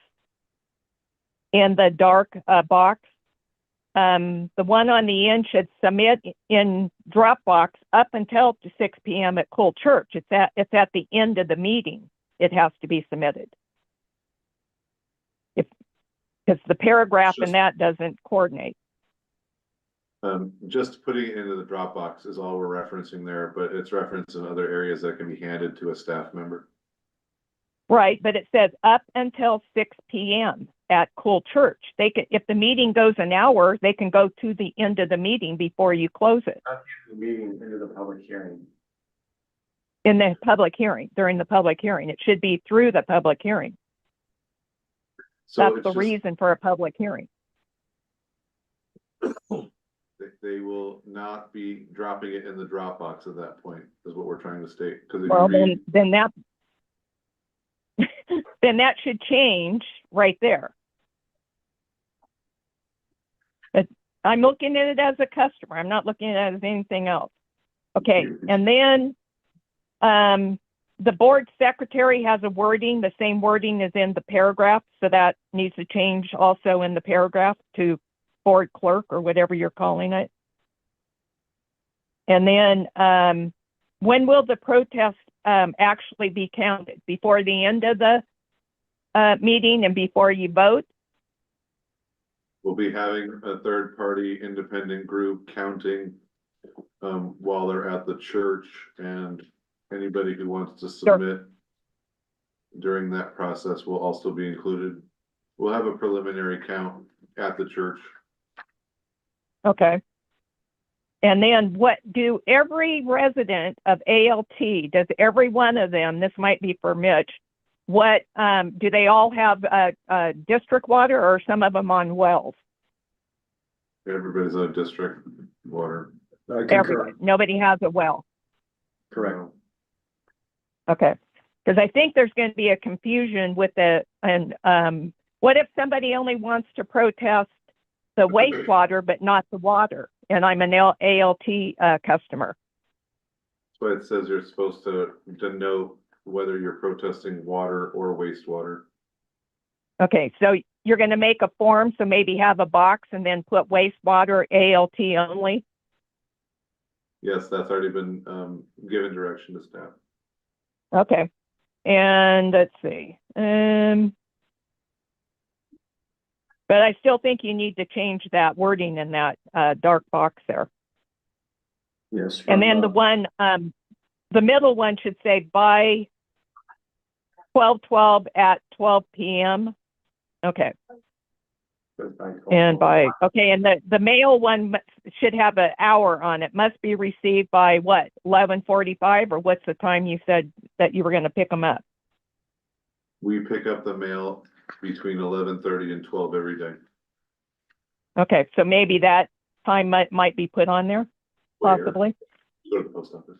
Okay, the address you have here. in the dark box. Yeah, that's written oh, we can add, we'll add the other mailing address as well. It's a PO box. I don't know what it is. That's something. Oh yeah, and that was the other thing too. The PO box isn't up there. Because the post office, unless you have a box out at the road, do you? Yep. We do, Okay, but it's so not they- accessed by the people. And you pick that, you look at that every day? Yeah, between 11:30 and 12. Okay, all right, I actually those have are it my here, questions. But we'll make sure we check it that day. Hey, thanks, Sheree. Those were some good comments, questions. So now. Okay. Oh, now I'll close it for the public comment. I did have a follow-up to Sheree's question you were gonna answer, Nicholas, about the 5/8 inch meter, and the 3/4. So that's just a picture that we pulled out of the rate study. It's really difficult to adjust that. I don't know if I can adjust that. To include 3/4 also. We may be able to put something in there and redo it, but Just put a note on top of it. yeah, we can maybe put it in parentheses. It also includes 3/4. It's just gonna be a little bit of a formatting issue that we might have. Hey, give her a shot, do your best. Yeah. Yeah, thanks for that input, Sheree, and that's all I have. Go ahead, Director Stilwell. Is there language in the 218 that talks specifically about protests and what time they're counted? I'm referring to the 6 p.m. Well, There's a 218, you receive protests up until the closure of the public hearing. Okay. I'm just So trying to, I'm putting in here submit at the public hearing up until closure of the public hearing for the church. Okay, The reason And is, they have to do it at their risk. If they show up at 6:45 and the hearing is closed at 6:35, that's too late, right? okay. So, I mean, that's why, but they've been put notice on the first page of this and in the 218 notices that the hearing starts, the meeting starts at 6. So at that point, if they show up at 6:45, that's at their risk. and because of the specialized location, we won't have anybody here that can get those protest notices to the church. That's why we're doing cutoffs here at the headquarters building. Okay, so what I see here is that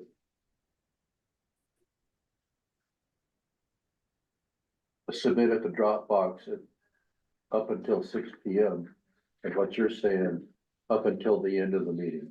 What I changed to rather than at the in the Dropbox, because I don't know, if you're gonna bring one up Yeah, there. we're gonna bring it with us. But I don't want it to be just, because if they hand it to a staff member or you there, that still qualifies. Yeah, absolutely. So I just say submit at the public hearing, Okay, and the 6 p.m. is, up until closure of the public hearing to full church. thank you. No, that was good community input. Thank you, Director Stovall. Director Saunders, it looks like you're outside now, are you? No, No, that's what- it's just a photo, a big No, but virtual just background. the light to on his face. Director Saunders, you have any That, input? that, or that is questions? my background, but I am outside and, I'll see if it stays on when I get to the doors, There you to go. the car, so. Yeah, it looks like you're in the outdoors, You're- out of doors. No, that's Walton Lake in the background. Yeah. None, and Director Thornborough? No? Can you close public comment? Yeah, I was gonna close for, Well, actually, I do. yeah. I have a question, I think, I guess I could ask you now. Are we gonna have on the future agendas for the next few meetings, are we gonna be having an agenda on there so that we can discuss? You know, reviewing the rates and looking at the rates and having input to that? On the, after the meeting. At the November meeting is what you're asking? Yeah, like, yeah, November meeting, yeah. We hadn't planned on having anything at the November meeting. And then we have the next meeting is the December meeting, so that will definitely be, on the agenda for that. What would before the, Well, my thinking was that maybe we wanna, discuss some things and not try to do everything at the meeting. You know, if one of us comes up with some, say, hey, well, we need to look at this. Like I have one issue, for example, with the rate study. And so it's like, I think that we should have it on the agenda in case we want to discuss it. That's my personal opinion. Director Stovall? I haven't discussed this with anybody, but it's my opinion, we should, get some recommendations from the finance committee. We're looking at revising the current budget because we finally gotten a, audit for the year. And also looking at either 3 or 4 budgets for the second 6 months of the fiscal year. One with no increase, one with 5%, 10 and 15%. And have their input with the potential of, revenue. Last year, we were 1 vote away from, getting, water transfer revenue. And I think if the board was able to get some analysis from the finance committee, that, well, we may not wanna do the 15%, but here's some scenarios of 0, 5, 10, 15, or 0, 50%, 100% increase, that'll empower the board with more information to make a decision on that date. So we only have 45 days of. Well, we got 2 meetings coming up. So you said you want to add that on the agenda for the finance committee, you're saying? I'd like to discuss it with Nick, but that's a thought that I have.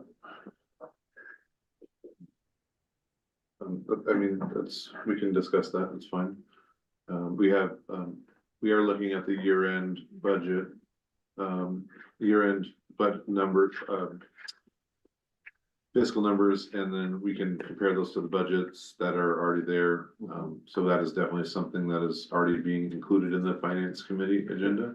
I know that we need to relook at the CIP to include the cost of the tunnel study and not add something, but move things around in the CIP budget to cover that. Yeah, so we That's have the board direction to do on that. we have some budget amendments that we have to bring, Yeah. and we'll probably bring those in January or January, February is likely when we bring those. So the finance committee would have to hustle a little bit to get their feedback, before the next board meeting. Yeah, Yeah. I mean, we have a that's- meeting, Yeah.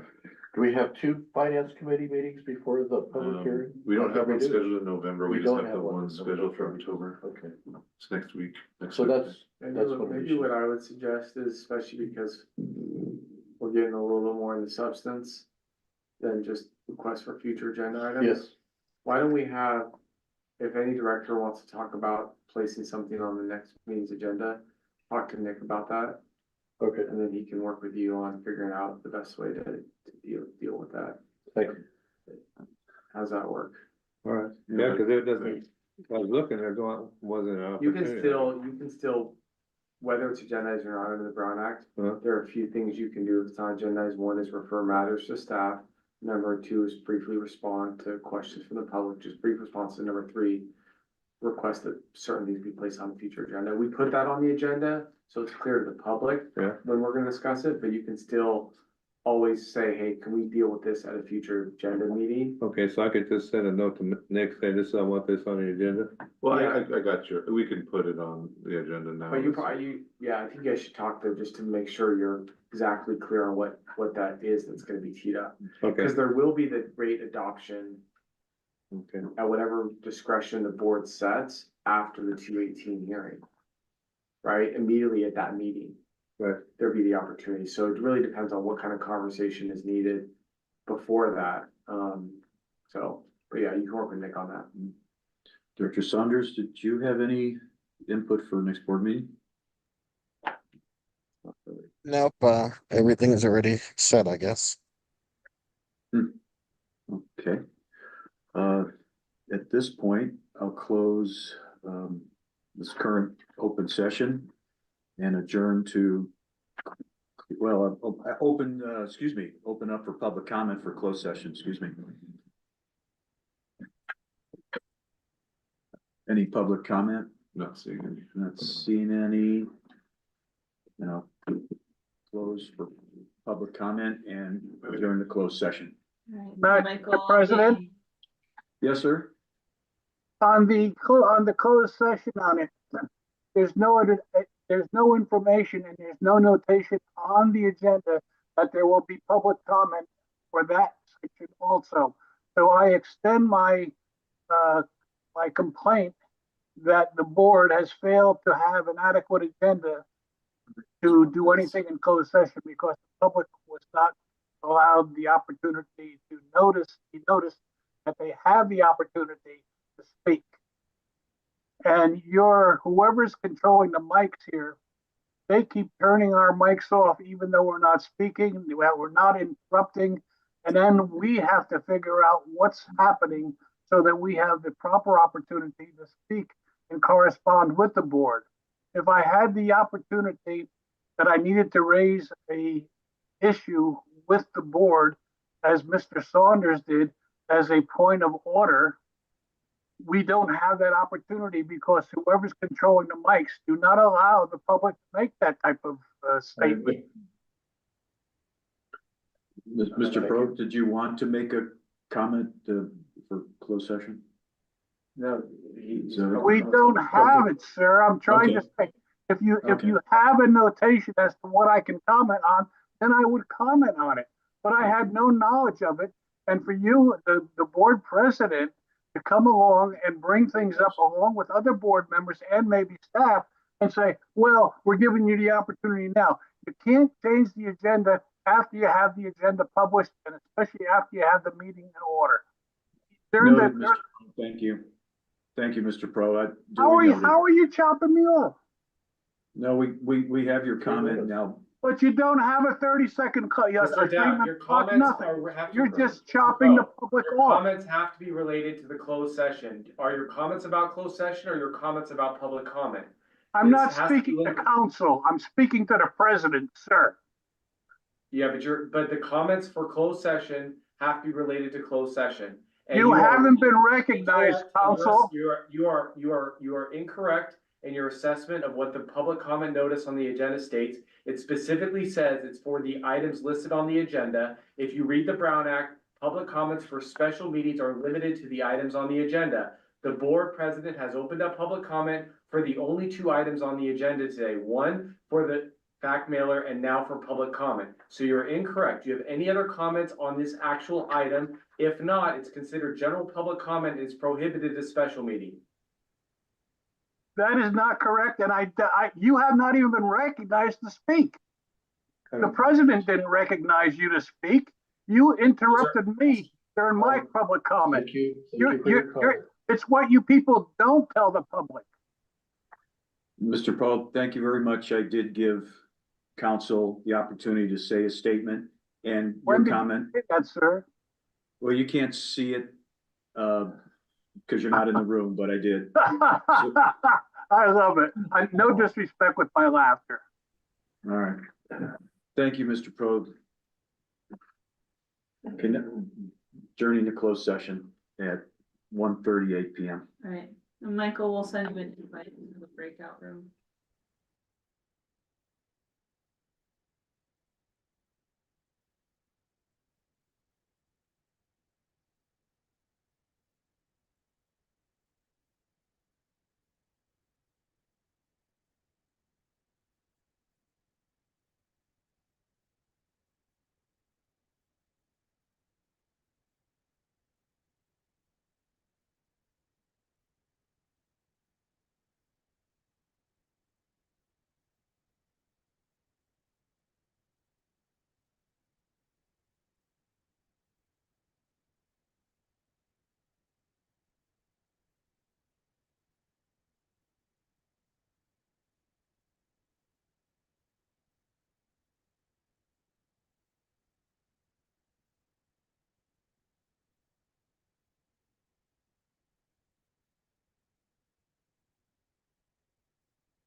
Saunders coming back. Yes. He is right there.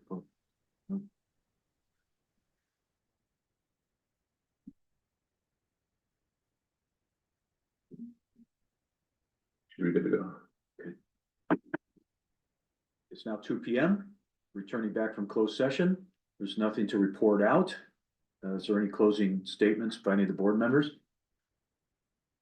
If not, I'd like a motion to adjourn. Motion to adjourn. Second by, Second. second by Director Stovall. Roll call vote. Aye. Aye. Want me to do a roll call? I do a roll call. Oh, Cause we have a teleconference. Right, Remember? Director For Saunders. the record show, I said, Okay. for the record show, I said aye. Director Aye. Stovall. Director Stovall, Aye. Treasurer Thornborough, aye. and President McDonald. Aye. Motion passes 4-0. Director Seaman's not here. Meeting's adjourned, 2:01 p.m.